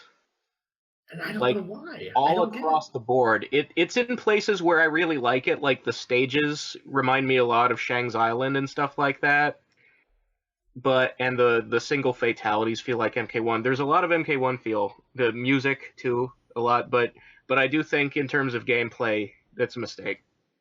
Yeah, well, I think I don't even think it was intentional. I feel like Midway said you don't have time to animate dashes, okay? Just make a fighting game. Fly. I think that's what happened. Here's what I think. This is actually what I was gonna say. My thing is that the worst thing about Deadly Alliance is that they decided to scrap the feel of Mortal Kombat and try to make a game that felt like Tekken and Soul Calibur. Okay. Yeah. Yeah, and like that goes like way down deep. Like you took away all of Raiden's moves except the fireball, and gave him a shoulder dash. The guy had 4 moves, and now he has 2. A lot of them only had like 2 specials. It was really weird. I can't shit on them too much for the broken system as it was in Deadly Alliance, because I figured, you know what, they'll fix things next time, and like, we'll get to that when we get to Deception, but that becomes more and more of a problem the further we get into the 3D games, as to how bad it feels. Yeah. But it's, like, I really trace it all back to them, like, trying to emulate fucking Namco and like make a 3D fighter that's very heavy on real world martial arts and takes away all the fucking magic special moves. Like when I play Sub-Zero, I don't want to be just stuck with the freeze and the cold shoulder. I want, where's my slide? Where's my puddle? Where's my ice clone, man? I want my special moves. That's what I play MK for. The Raiden shoulder dash was fucking weird. And you can't combo in and out of them. Like, that was the best thing about 9, really, was that you could finally combo in and out of your special moves after all these fucking 3D era games. I am told you can do that in MK4. Is that true? That there were special cancels in MK4? Yeah. I don't remember that, but someone said that was the case. You can, so, but maybe. No, you can absolutely like go high punch, high kick, freeze, then we extend the combo with Sub-Zero. You can do this. I never did it, at least. Yeah. Well, going back to the Deadly Alliance thing, remind me, could Kitana throw the fan? Yeah. If only when you throw your weapons. That's the only time you can. Well, yeah. If you threw the fan, you lost your weapon style. Yeah. You could only do it once. It felt like a small slice of legitimacy, and it pissed me off. I suppose that's a bit of a nitpick, but I still enjoyed it. That's Deadly Alliance, and perhaps we should end it there for now. Like I said, this Must we? Because I really want to cover Deception. Okay. We can go a little longer. We can do Deception. I don't, actually, you know what? No. Maybe we should. No? Deception's a lot of ground. Like, the more I think about it, Deception actually has a lot more ground to cover than Deadly Alliance does. I agree. I'm actually There is actually a lot that we could talk about for Deception. Yeah, and we still got user a questions and bring anybody on that wants to talk. So I Yes. wanted to leave time for that. So we'll All pick right, up with all right. Deception. Then we got Armageddon, MK vs. DC, 9, and X left. So we'll do the 5 remaining next time. This is going to be a 4-parter, guaranteed. Yeah, it's possible. It's certainly possible. All right. Well, anyways, let's go straight into user questions here. What we got a little bit of backlog from the last time we were going to record a couple weeks ago. So some of these might be a little outdated, but I want to knock them out regardless. So first of all, we got Shad asking, why is that Shad such a handsome devil? Where did he come by his graceful good looks? Shad, do you want to address this? I sold a truckload of orphans to the devil, and I harvested orphan hearts for him. All right. And then he undid all the damage I suffered in that accident. Okay. All right. Well, that sounds like as good of an answer as any. So we'll go ahead and get. I feel like he might have missed a couple spots. We'll go ahead and I'm sad now. get rid of that question. Move on here to Liam. Mr. Liam from the Facebook group here, he asks, sorry he's at work, but would love to hear what you guys think about EA's total cave-in on microtransactions for Battlefront 2. Good. It is a placating gesture. It is a pure PR move, and people will whine and cry when they put them back because they've already said it was going to be temporary. EA are shit. EA are the worst company on the face of the earth, at least when it comes to video games. If EA were a video game villain, they would be the Umbrella Corporation. They're going to keep fucking with those zombies. Don't give EA money. They are bad people. They will Stop. continue to believe that the best way to make money is to turn themselves into tentacle monsters. When they fuck up, they do the easy thing and they fix the fuck up. But the difference is, unlike Disney, they're secretly killing people behind the scenes for their fuck-ups. Disney will do it because Disney give a shit about their reputation and are good people. EA do it to seem like they're not the devil, but they are! Don't give EA money. What are you doing? It's time to stop. Yeah, fucking microtransactions. I mean, it's just getting worse and worse and worse. It's so ridiculous. I mean, it started, years ago, and there's certain games that have done it okay. Mortal Kombat and Injustice did microtransactions very in a way that just didn't seem like it affected the game that much. But it's getting worse and worse, and I feel like we're going down a bad direction. So overall, the whole thing with EA and Battlefront 2, I hope that's kind of like a step, like it's a start of something. Like we're veering from the path. I'm hoping that we're gonna start to turn around a bit on this stuff. We're starting to see foreign countries label loot boxes as illegal gambling. Fuck yeah, And they should Hungary. be, and they should be, because it's ridiculous how much people get into those, and they really do buy. I mean, there's a lot of games that just do. I mean, take Overwatch for example. I mean, I've always praised that Overwatch gives you the DLC for free. They always give you like the characters and the stages for free. But then any of the outfits, you gotta. I mean, you can earn them in game if you just grind that shit out forever. But it's all a random chance from the loot boxes. And the holiday stuff, you only have a specific amount of time to actually acquire it, so therefore you are very enticed to start spending money. You drop $20 to get random items that you're not even guaranteed to get what you want. I've always said that is a very poor system. Overwatch got sort of a pass because they do give you the other stuff for free at least. So it's like at least they're doing that, so they get kind of, a nice pro with it, but it's still a dirty tactic because you're not even guaranteed. It's like we talked about last time. You want to just be able to pay for the things you want. You don't want it all to be random chance. So thank God. I'm hoping this Battlefront 2 stuff is the start of a revolt around, gaming companies realizing that we're not going to just lie down and take it. I'm hoping that's the case. I'm hoping it really goes the other direction. The end result of all of this is probably going to be $100 games, but you know what? That's not so bad as it's made out to be, because I very clearly remember paying $80 for a goddamn SNES cartridge. Games were never cheap. Ever. I'll pay it. I'll gladly pay $100 for the games that I really, really want that I know I'll get the time out of. So that's perfectly fine. I'd rather pay it up front and be able to get all the things in the game itself without having to jump through those hoops or be enticed by gambling. Because I don't buy into that. I don't buy loot boxes for that very reason.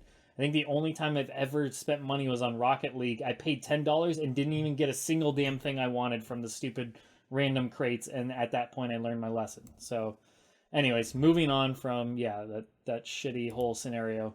Moving on to Mr. C's, Mr. C95, Fighter Pack 3. Final thoughts: happy, annoyed, or just ready for the MK11 train? So, Razor, Shad, you guys, Temp and I kind of got our thoughts out on the Ninja Turtles. You guys want to chime in? Honestly, the Ninja Turtles are proving to be the only DLC character I really care about in Injustice. So, good job on that. Okay, on the one hand, it does make a cool kind of sense to actually have one group of superheroes fighting another group of superheroes. On the other hand, I can't believe I'm living in an era where the fucking Ninja Turtles are guest characters in a fighting game with a bunch of DC superheroes, which also guest stars a dude from Mortal Kombat. Meanwhile, over in the Tekken corner, Geese Howard is giving Akuma a hand job while Noctis faps over it, and I'm just so very tired of all the fucking homogenization and cross-company interplay, and I don't give a shit. Put me on the 3:15 train because it's combat time. I don't care. I don't care. Well, Fuck all here's of the it. thing. Here's the thing for me. DLC doesn't matter to me because it's not gonna appear in story mode. Yeah, So I you can know, do but like the roster the game ships with is the roster. So if they had sold me 9 crossover characters, if they were really cool crossover characters, I'd be like, sure, why the fuck not? I feel different. I feel differently when it's Mortal Kombat because they have demonstrated the ability with Tanya to have DLC and story mode not be two separate things. I can't believe that I live in a world where the whole notion of a self-contained fighting game with no outside influences or guest spots is not even really a thing anymore. That's just me showing my age and my bitterness. I'm aware of that fact. I mean, I get where you're coming from. You want to, when you look at the select screen, see something. I don't want to think about that shit. If it makes me a purist, then so be it. But I'm just so tired of it. I'm just so tired of it. You show me that shit, and all I see is a commercial. For the Ninja Turtles, I'm less upset, but I'm ready to move on from Injustice in general. Yeah, I mean, I get that too. I am as well. But DLC isn't part of the game to me. It's just fan service. So whether the fan service is another apple in an orchard of apples, or if it's you threw in a banana, I'm like, hey, I like fruit, whatever. Free fruit. I've said it before, I get why they do it. It makes them the money. You gotta make them dollar bills, y'all, but that doesn't mean I have to like it. That's all I'll say. It's just again, DLC I do hope fan service, so it's like this is what pleases the people. And it's like it would only make me angry if it was somehow poisoning the part of the game that it's actually important to stay pure, and that's the canon. Like a great man once said, if you're not for the people, you can't buy the people. And that's what makes me so angry here today. This is what the people want. I know that, and it's never going to go back to the way it once was, but we're spending too much time on my old man concerns here. I'm aware of that. For what it's worth, I do hope the Ninja Turtles play cool. The other thing is, let me know how they are. Comic books, instead of dropping the money. In Injustice as a comic book game, and it's like, look, I read JLA meeting the Power Rangers. I've read 2 miniseries in the past year of Batman meeting the Turtles. So I've read 2 series in the past year where the turtles meet the Ghostbusters. And those are good books. Yeah, I meanwhile, like those stories. Meanwhile, in fucking IDW, it's like the Transformers with Mask and Rom the Space Knight, and like Micronauts, and you're trying to sell me a G.I. Joe book, because you're throwing Skywarp in there. Skywarp is the one Transformers character one of the Transformers characters I really love, and you're throwing him in there to make me follow that. I'm tired of it. Let it be. Just let things be themselves, please. It's happening everywhere, and I'm so fucking tired of it. Did you know Rom isn't a robot? It's a guy in a suit. Yeah, I think so. And on that note, I did not know that until like last week. I saw a picture of him with the suit off, and I'm like, wait, that's a suit? Because if you look at it, like, he doesn't have the proportions of how a man would even fit in there. I'm pretty sure someone has to do as a Transformer in one of the ongoing series currently. I don't know. So, next question. All right, yep, next question from Recon. Are you guys looking forward to The Punisher? Real quick, I have not seen Luke Cage or Iron Fist or The Defenders, so to answer that question, it's probably I'll probably jump to The Punisher before I watch Luke Cage or Iron Fist, because honestly, I just fell out of the loop of... I mean, I enjoyed the hell out of Daredevil Season 1. I enjoyed Jessica Jones quite a bit as well. I enjoyed Daredevil Season 2. I just have not had the desire to sit there for... I did it with Stranger Things. I binged the hell out of that, but I don't know. None of them have captured my interest like Iron Fist or Luke Cage or any of those left to feel like I need to just sit there and binge them all, because I know that's what's going to happen. I'm not the type of person that can just watch one episode here, then another episode there. It's like if I start watching it, I'm going to watch the whole damn thing. So that's a weekend for me, and that's... Yeah, I don't know. It's a commitment. It is for sure. It's always tough for me to start those. I'm the same way, but I have a lot of free time, so I have, in fact, seen all of the Netflix shows. I watched Punisher last week. Nice. Well, so I can't say I'm looking forward to it because I've already seen it.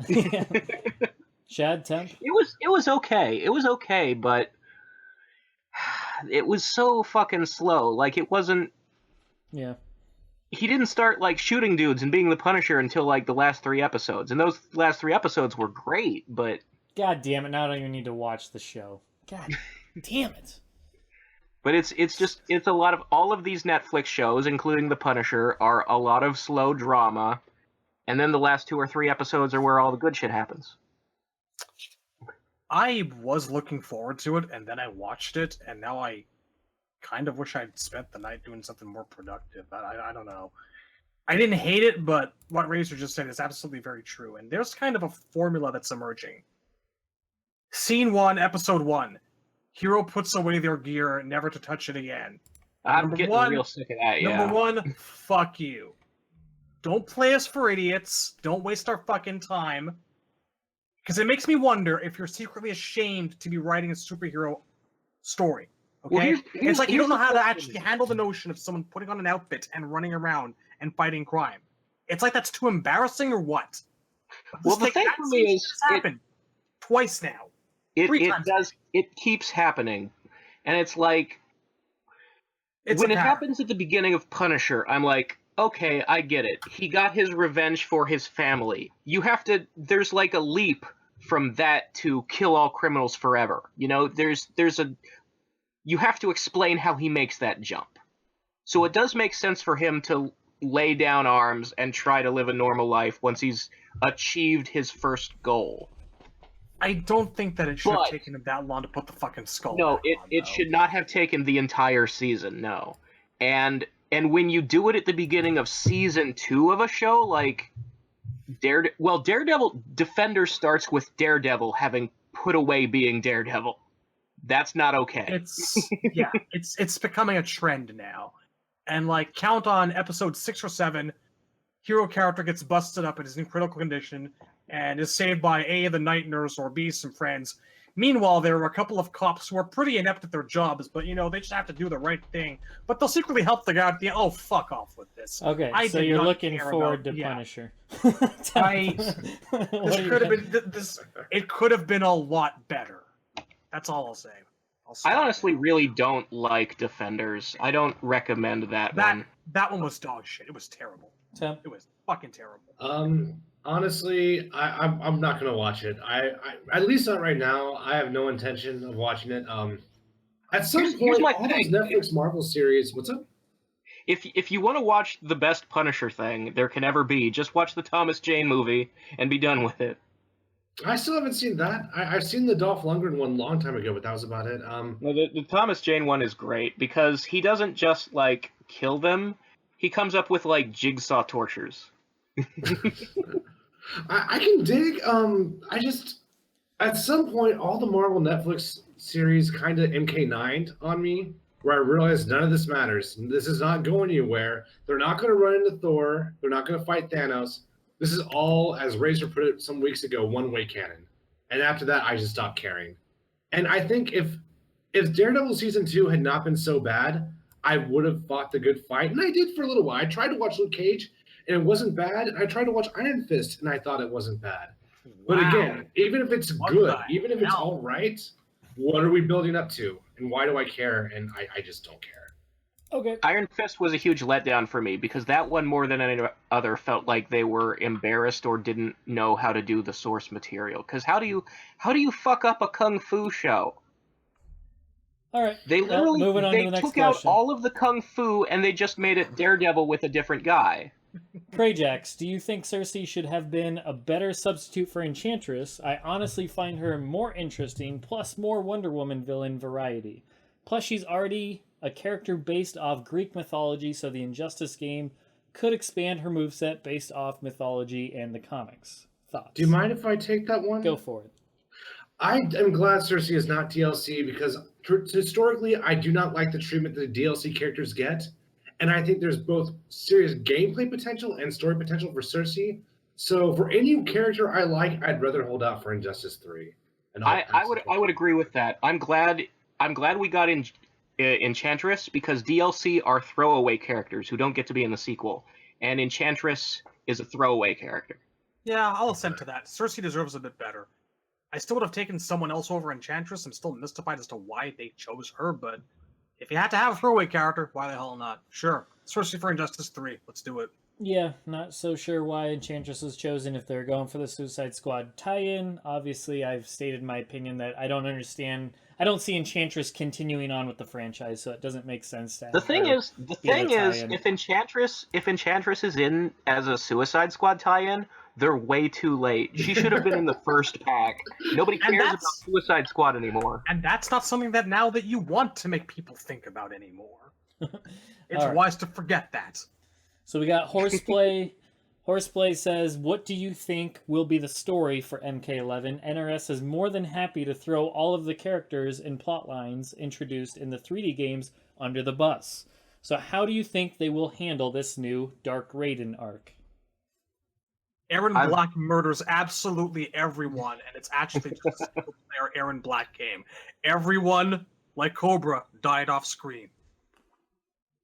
I've answered this question multiple times. I want the Dragon King, and I want a Crisis on Infinite Earthrealms.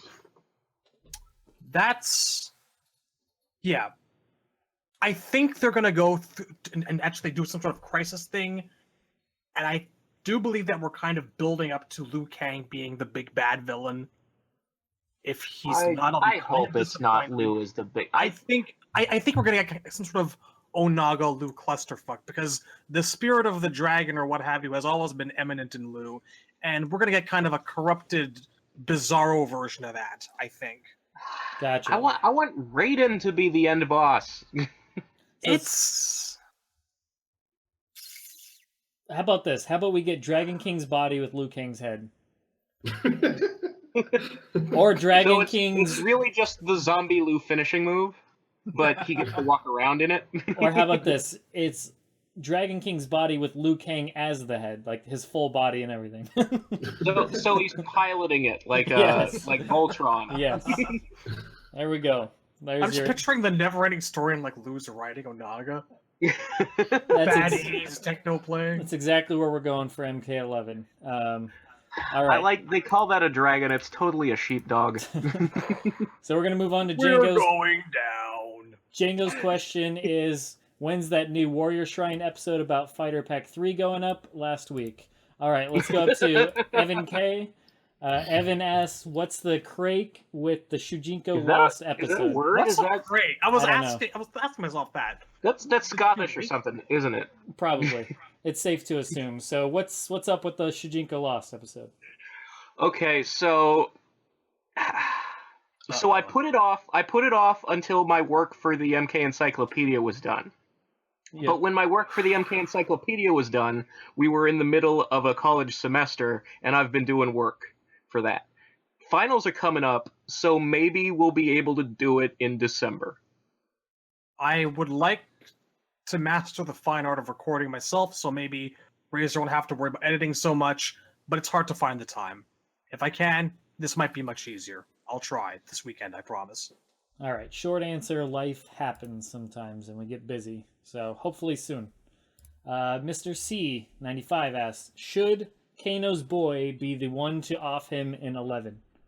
I am assuming he means kill him. I don't want Kano's son to be a character. There are too many children. Agreed.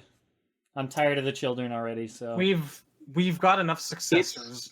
And when you have a cast and the only idea you can come up with to expand the cast eventually becomes just give everybody an offspring, that is a really cheap fan fiction-y tool for a writer to go to. No kidding. It's Mortal Kombat Kids. It's like the... What is that? The Tiny Toon Kids or whatever the hell that is? No, it's yeah, just... Yeah, the Tiny right. Well, no, the Tiny Toons weren't related to the Looney Tunes. No, they I know. were... I'm thinking of the baby... Oh, the baby Looney Tunes. Teachers at school. I was thinking of like the baby Looney Tunes. We just need a little baby version of all the characters. I don't know. Just it's silly. I don't want any more offsprings. We have enough as it is. I agree with Razor. There should just be right storylines of characters that they interacted with at some point in the past, and then now they're coming around for some reason. I mean, you can tie into the characters without having them all be kids. It's okay to have 2 or 3 of the next generation be related to the previous, but Kano's son would make it 5. That's too fucking many. Now, even that, all of that aside, if there is one rivalry within the series that needs to actually finish with death, that needs to finish with one of them killing the other, it has to be Sonya and Kano. You can't keep dragging this out.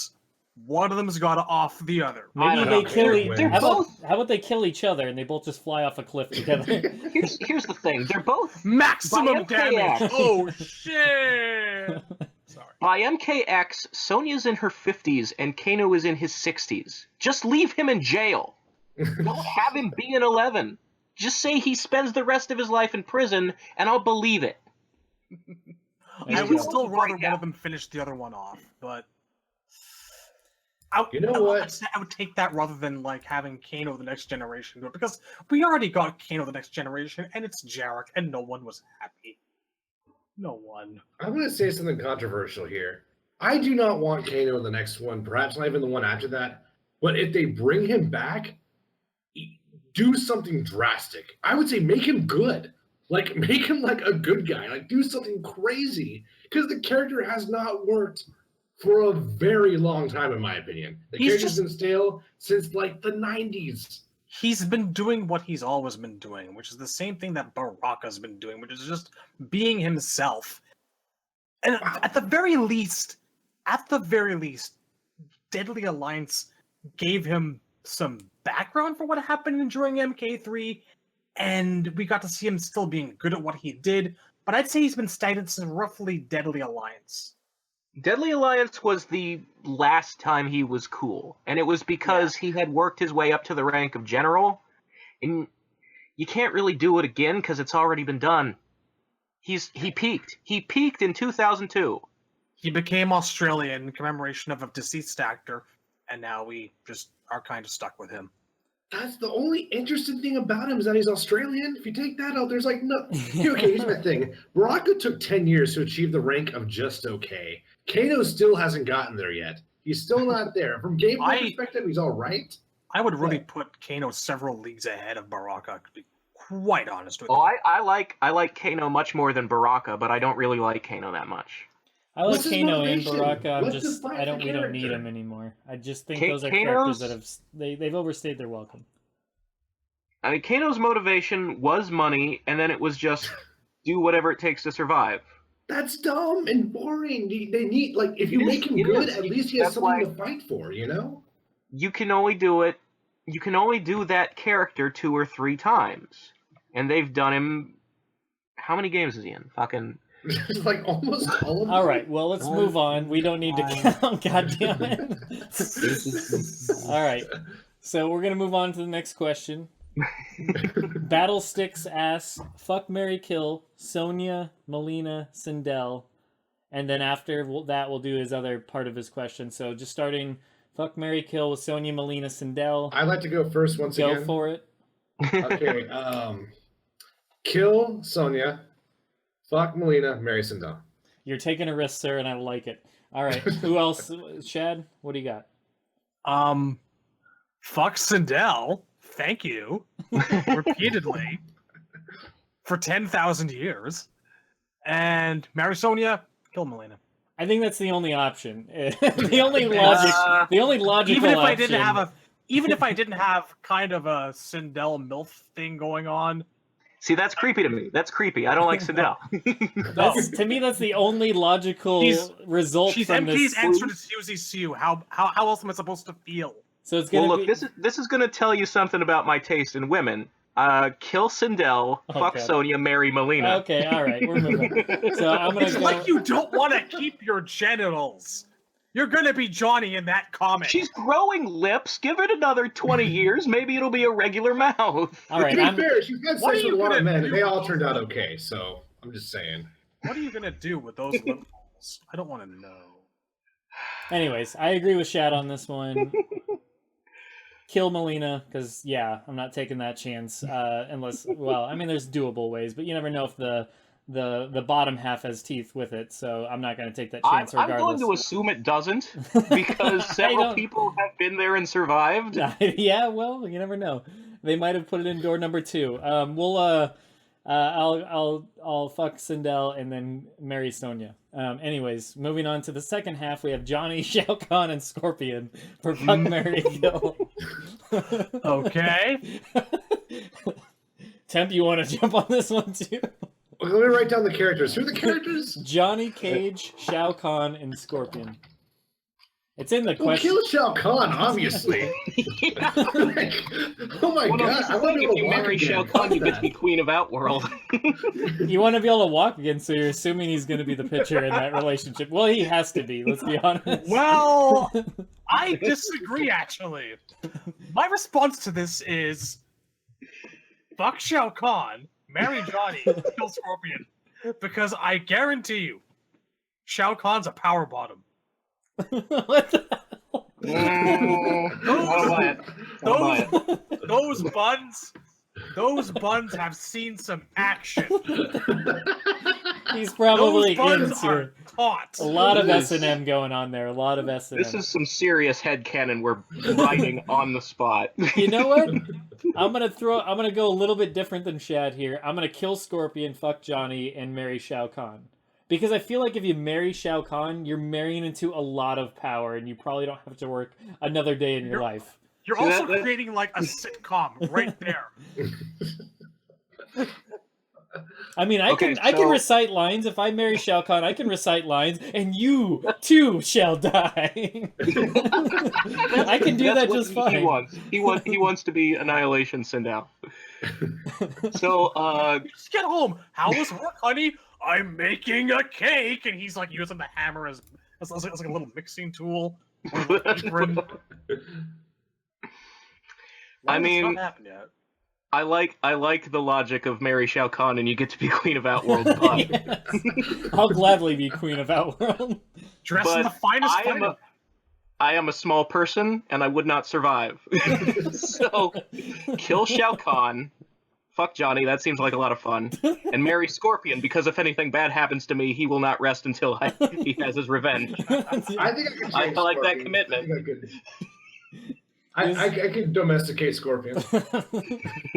I can honestly, I think I'd have a very happy marriage with Johnny. for like 3 months. Then divorce settlement, Boffo divorce settlement, and I'm set for life. That's true. Half of all of his assets. That's a good angle. I forgot about that. All right, we'll move on here to the last question we have. Mr. C95, how would you write an Aaron Black solo adventure? I've actually got this planned out. It's 7 parts, right? Sure. And it's this Okay. giant epic.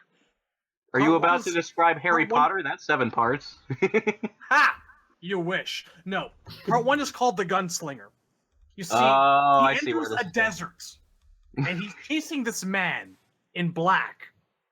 Now, I've got this rough sketch of where to go with this. Something about a heroin junkie and a cripple. Does it I don't have a lot to involve work with yet, tower? but Is there a very large tower? how did you know I was planning to make that very MK2 stage crucial to the plot? Well done, sir. Well done. Although Hmm. Blaine the Train would be a badass stage. I'd fight in that stage. That'd be tight. But, however, I actually think there's something there. If you had like if Aaron Black had like a little boy he had to protect, that would make the character more Okay, interesting.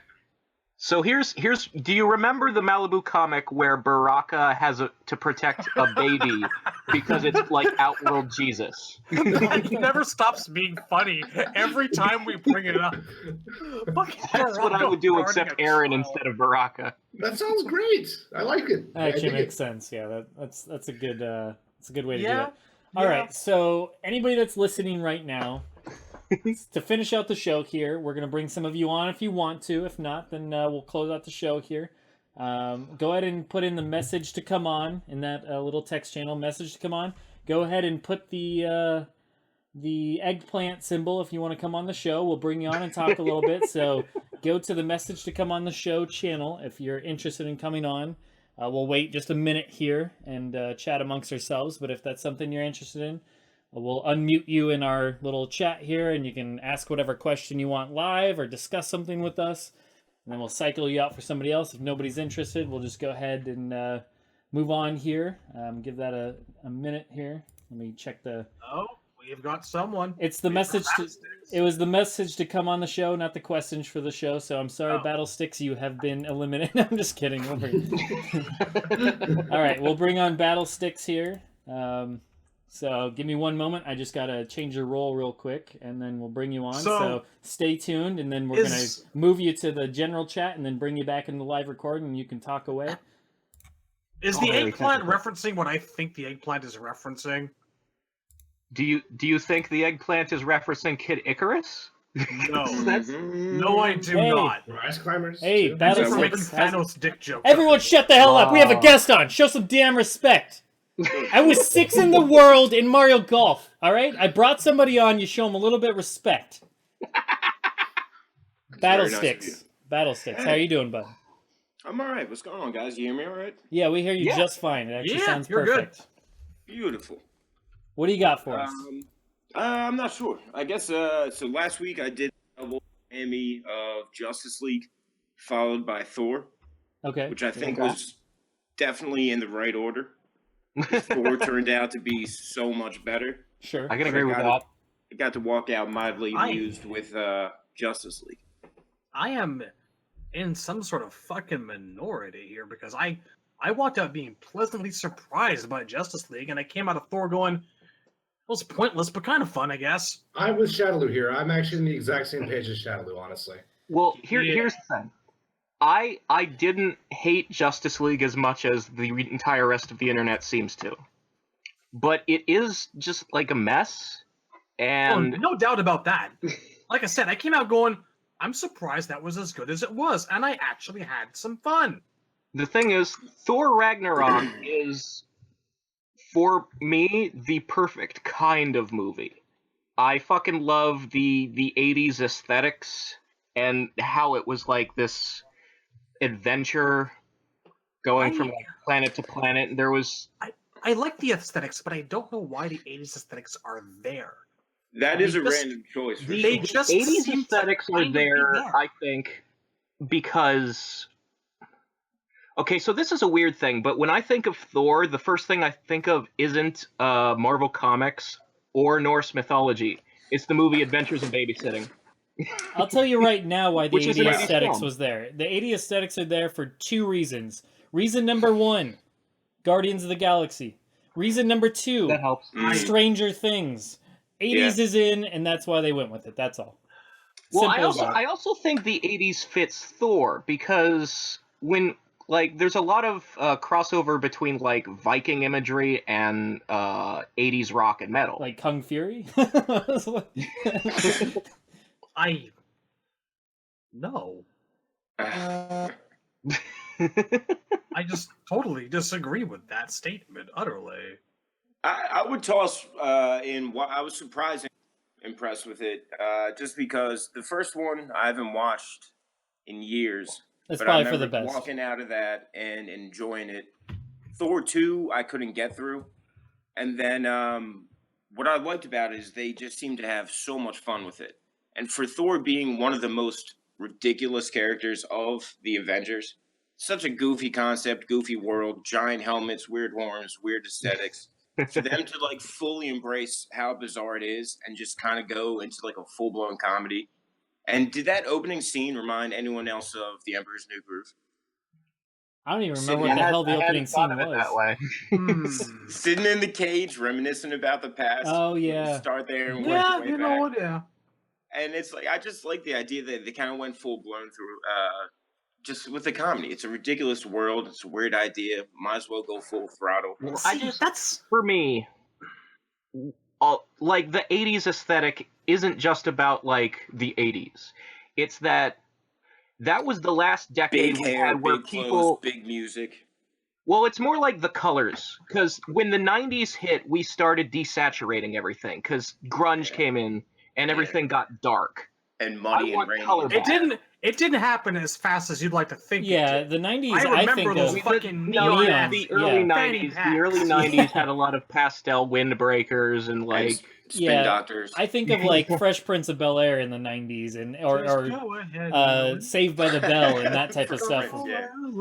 Just go ahead. Now. Anyways, yeah, I thought they were both good. Song. I thought Justice League was a step in the right direction. Not as good as it could be, but I mean, I recently read an article actually today where they mentioned just how fucked up the whole lead up to Justice League was, and I guess I don't know how true it was, but I guess the top executives at WB are the reason why the movie didn't get pushed back.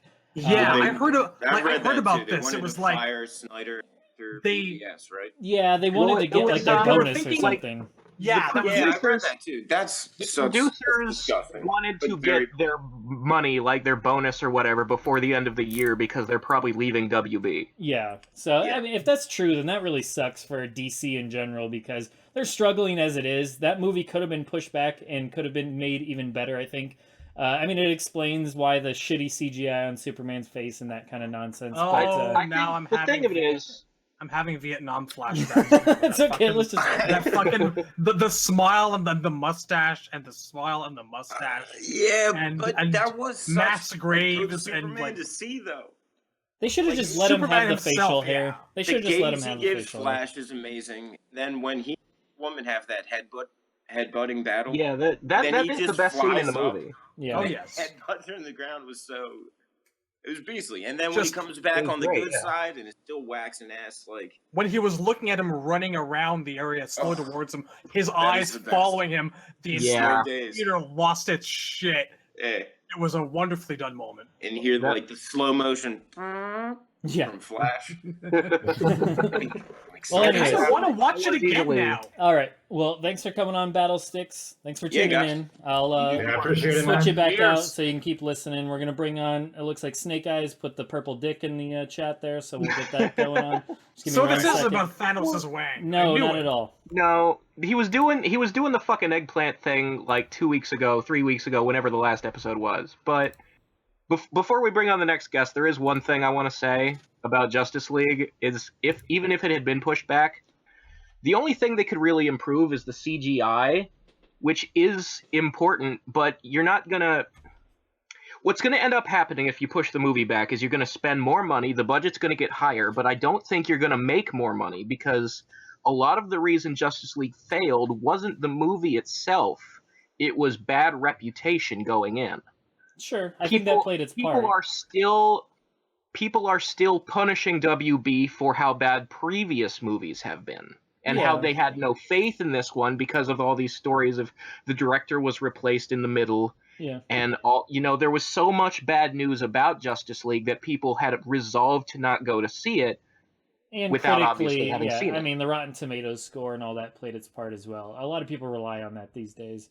Did not do so well on the Rotten Tomatoes, unfortunately, because I felt like it should have done better. I mean, it did almost Batman vs Superman levels of low, so I felt like it definitely should have deserved more than that. But oh well. I think once they get Snyder out, I just hope they don't. I just hope they don't lose faith in this. I hope once they get Snyder out, they find their niche. They obviously did well with Wonder Woman. Hopefully, Aquaman does well as well. Aquaman is going to be good because.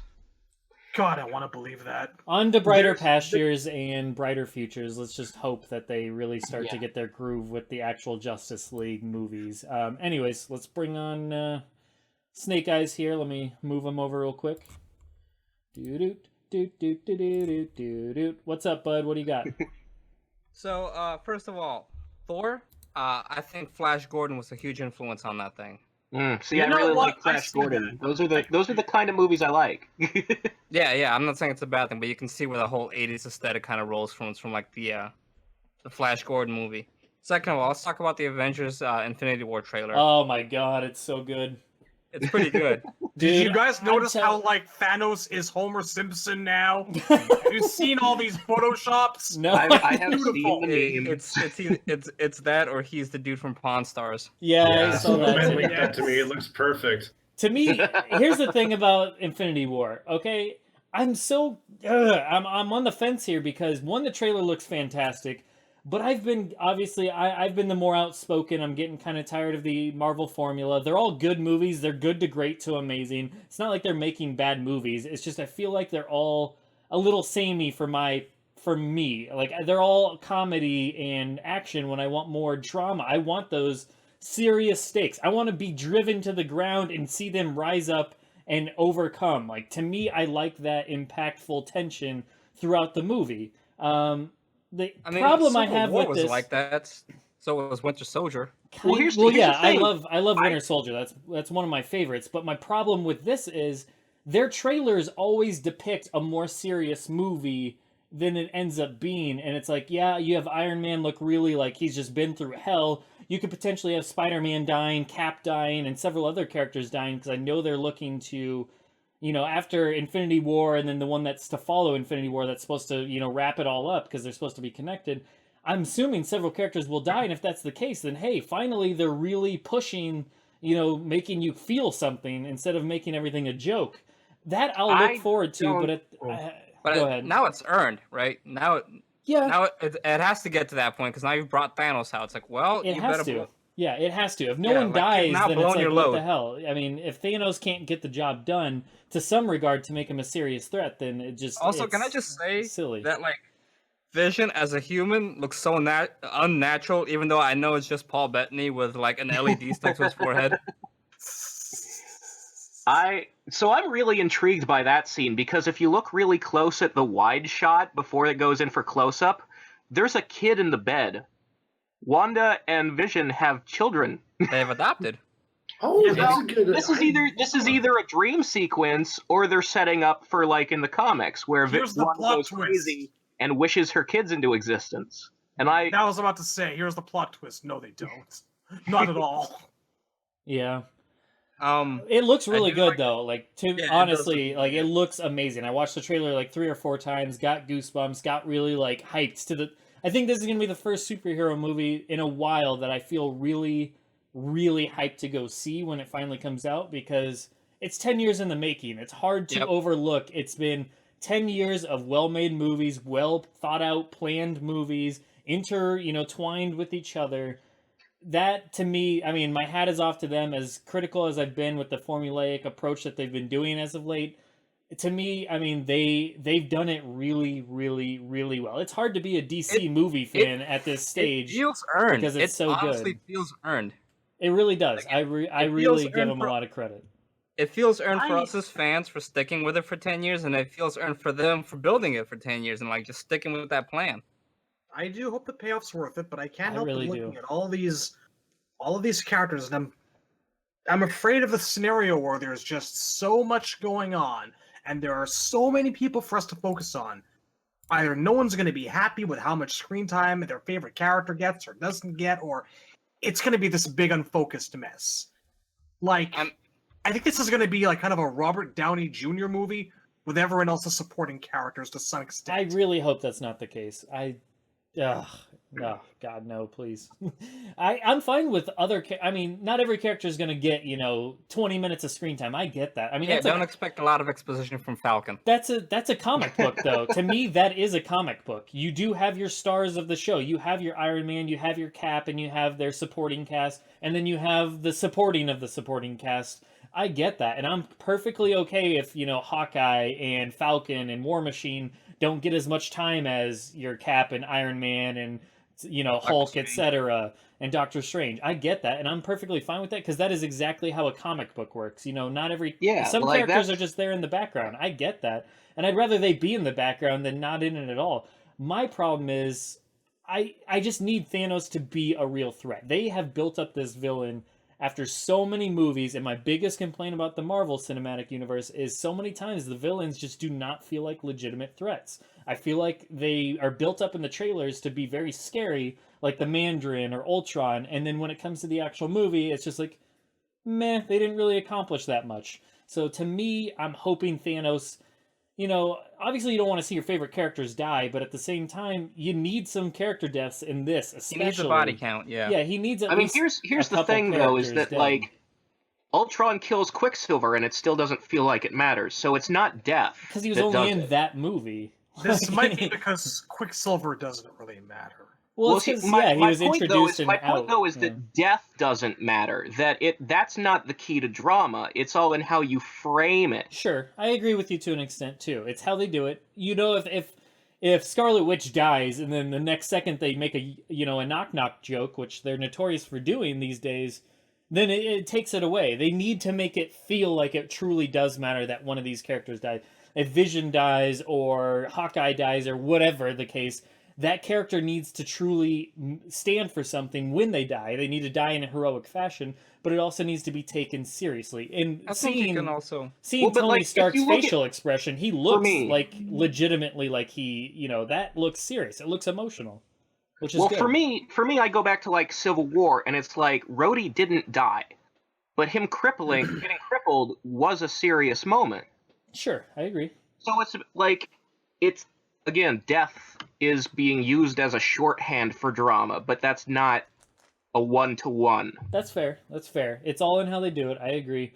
I do think that Infinity War, we know that Infinity War is setting up for the last movie of, this whole big stage that they've been leading up to in this current Marvel Cinematic Universe. So I feel like we're going to see 2 or 3 character deaths at least in this movie. And then, maybe it's all Thanos getting all the stones, and then how do they overcome him in the 4th? Because it's pretty much guaranteed that he's going to be the villain in the 4th, right? Yeah. Yeah, he'll be. I think so. So I think this movie is about collecting the stones, and then the 4th movie will be more beating. He has them, and it seems hopeless. This is going to be the Empire Strikes Back, right? I think where this he movie ends comes with out the on snap. top. Cap dying. This one's going to end with the snap, and they're going to bring Adam Warlock in the 4th one along with Captain Marvel. Yeah. This is going to be more planetary based, and then I think the 4th movie is going to be all cosmic. If Cap dies instantly, it's going to mean a lot to me because that's my favorite Avenger.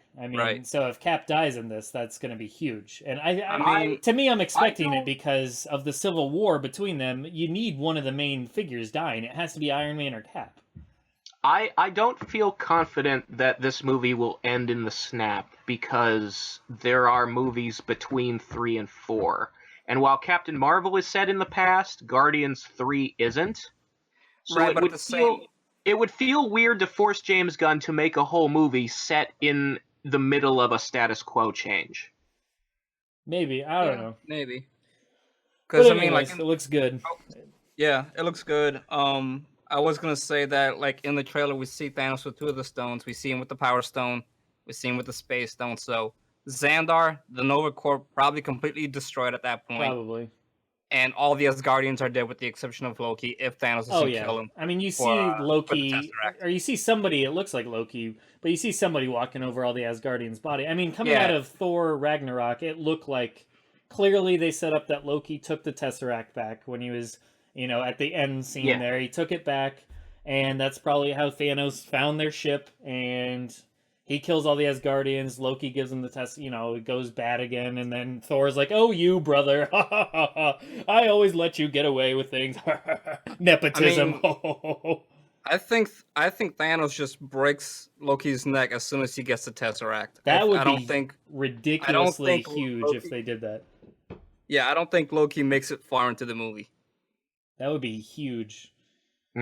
I mean, I see, like I said, I don't think a lot of these actors are signed on for that many more movies. I mean, obviously the newer ones like Black Panther and those guys are. Yeah, and then, Doctor Strange, Panther, Spider-Man, those guys are going to keep going. Yeah, but it's most the old of the guys. original Avengers are probably coming up on the end. Yeah, I figure Cap, Hawkeye, Iron Man, Thor, their days are numbered, I feel like. Yep. So. And speaking of the new guys, they cast Jude Law as Marvel. You guys see that? No, I didn't see that. I heard he got casted. I just didn't know who he was cast as. But yeah, that's cool. It's gonna be weird not having Cap and Iron Man around if that is the direction they take after Infinity War's sequel, Avengers 4. I think it would be weird if all of them die. So I wouldn't be surprised if Robert Downey Jr. survives and then just retires.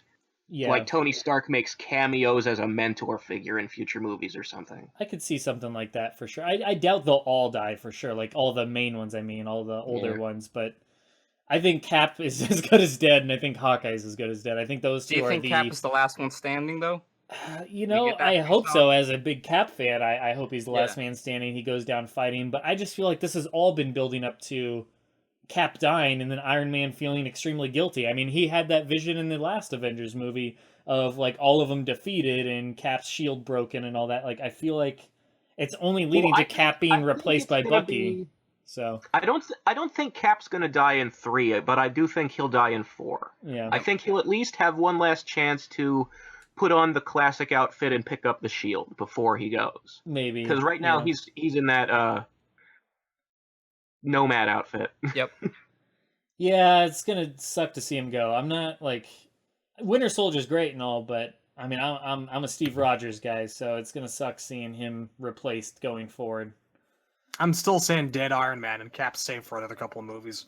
That'd be fantastic. Chris Evans, to his credit, did say, because his contract was coming up, he did say he's game for doing more Marvel movies because he knows that going on set for a Marvel movie, he doesn't have to worry about it being a bad movie. So he said he's game to keep going with the movies if they want him. So I'm hoping they keep him around. But I just feel like Winter Soldier dude, that dude's signed on for 9 movies. So I just feel like the writing's on the wall that he's gonna take over. But I do hope it's Bucky and not Falcon, because I like Falcon, but when he became Captain America in the comics, it's never sat right with me because he never fully became Captain America. He's more like Captain Falcon. Yeah. He's wearing a combination of the two outfits, and that feels commit. Yeah. But all right, we'll wrap it up here. Thanks for coming on, by the way, and bringing up that topic, because I didn't even think about that, but that's good stuff. Anyways, we'll get ready to wrap this up here. Anything else you guys got before we close out the show? No, I'm good. I'm good. Doing good. All right. Well, on that note, thanks everyone for tuning in for our big episode 80. We went longer than we have in a long time, but we had a lot to cover there. Thanks everyone for asking questions. Loved a lot of those questions. I love even the more humorous ones, like Battle Sticks, the Fuck, Marry, Kill. I think those lead to some fun discussions that we don't That was a good time. We don't ever really talk about, silly stuff like that. We're morely kind of focused on the task at hand for the most part. So I love the questions. We are so serious. Yeah, super Always serious so all serious. the time, yeah. Anyways, thanks everyone for submitting questions. You can do so on the Discord. Once again, if you haven't joined the Discord, why not? It's free. You can do it on your browser or in, a downloadable program. It's completely free. Come download or come join the discussion and listen to us live when we record. We'll have you on if you want to. Towards the end of the episode, we try and do this every time now, as we can bring people on and discuss whatever they want, be it silly or serious or whatever, and we'll answer your questions. So, anyways, thanks everyone for tuning in, and catch you next time, and hopefully round out with the third part of our MK Games favorites and least favorites. So, see you guys later. Peace. Cheerio. Good night. What are you laughing about? Mr. Giggles? Nothing. You ever see that movie, Mr. Giggles? Fuck you. No, I have not seen that movie. Big old Band-Aid on your face. Does Mr. Giggles say fuck you? It's a horror movie. No, he doesn't, but it's dumb. Aw. Anyways, adios. There are totally going to be 4 episodes. Don't tell me that. Don't There is talk no to other way 6 around in the world. 6 in No, the world. wait. Respect. Listen, if there are 4 episodes, that means that we end our big anniversary thing at New Year's. Ho ho ho. How about that? 6 in the world. Okay.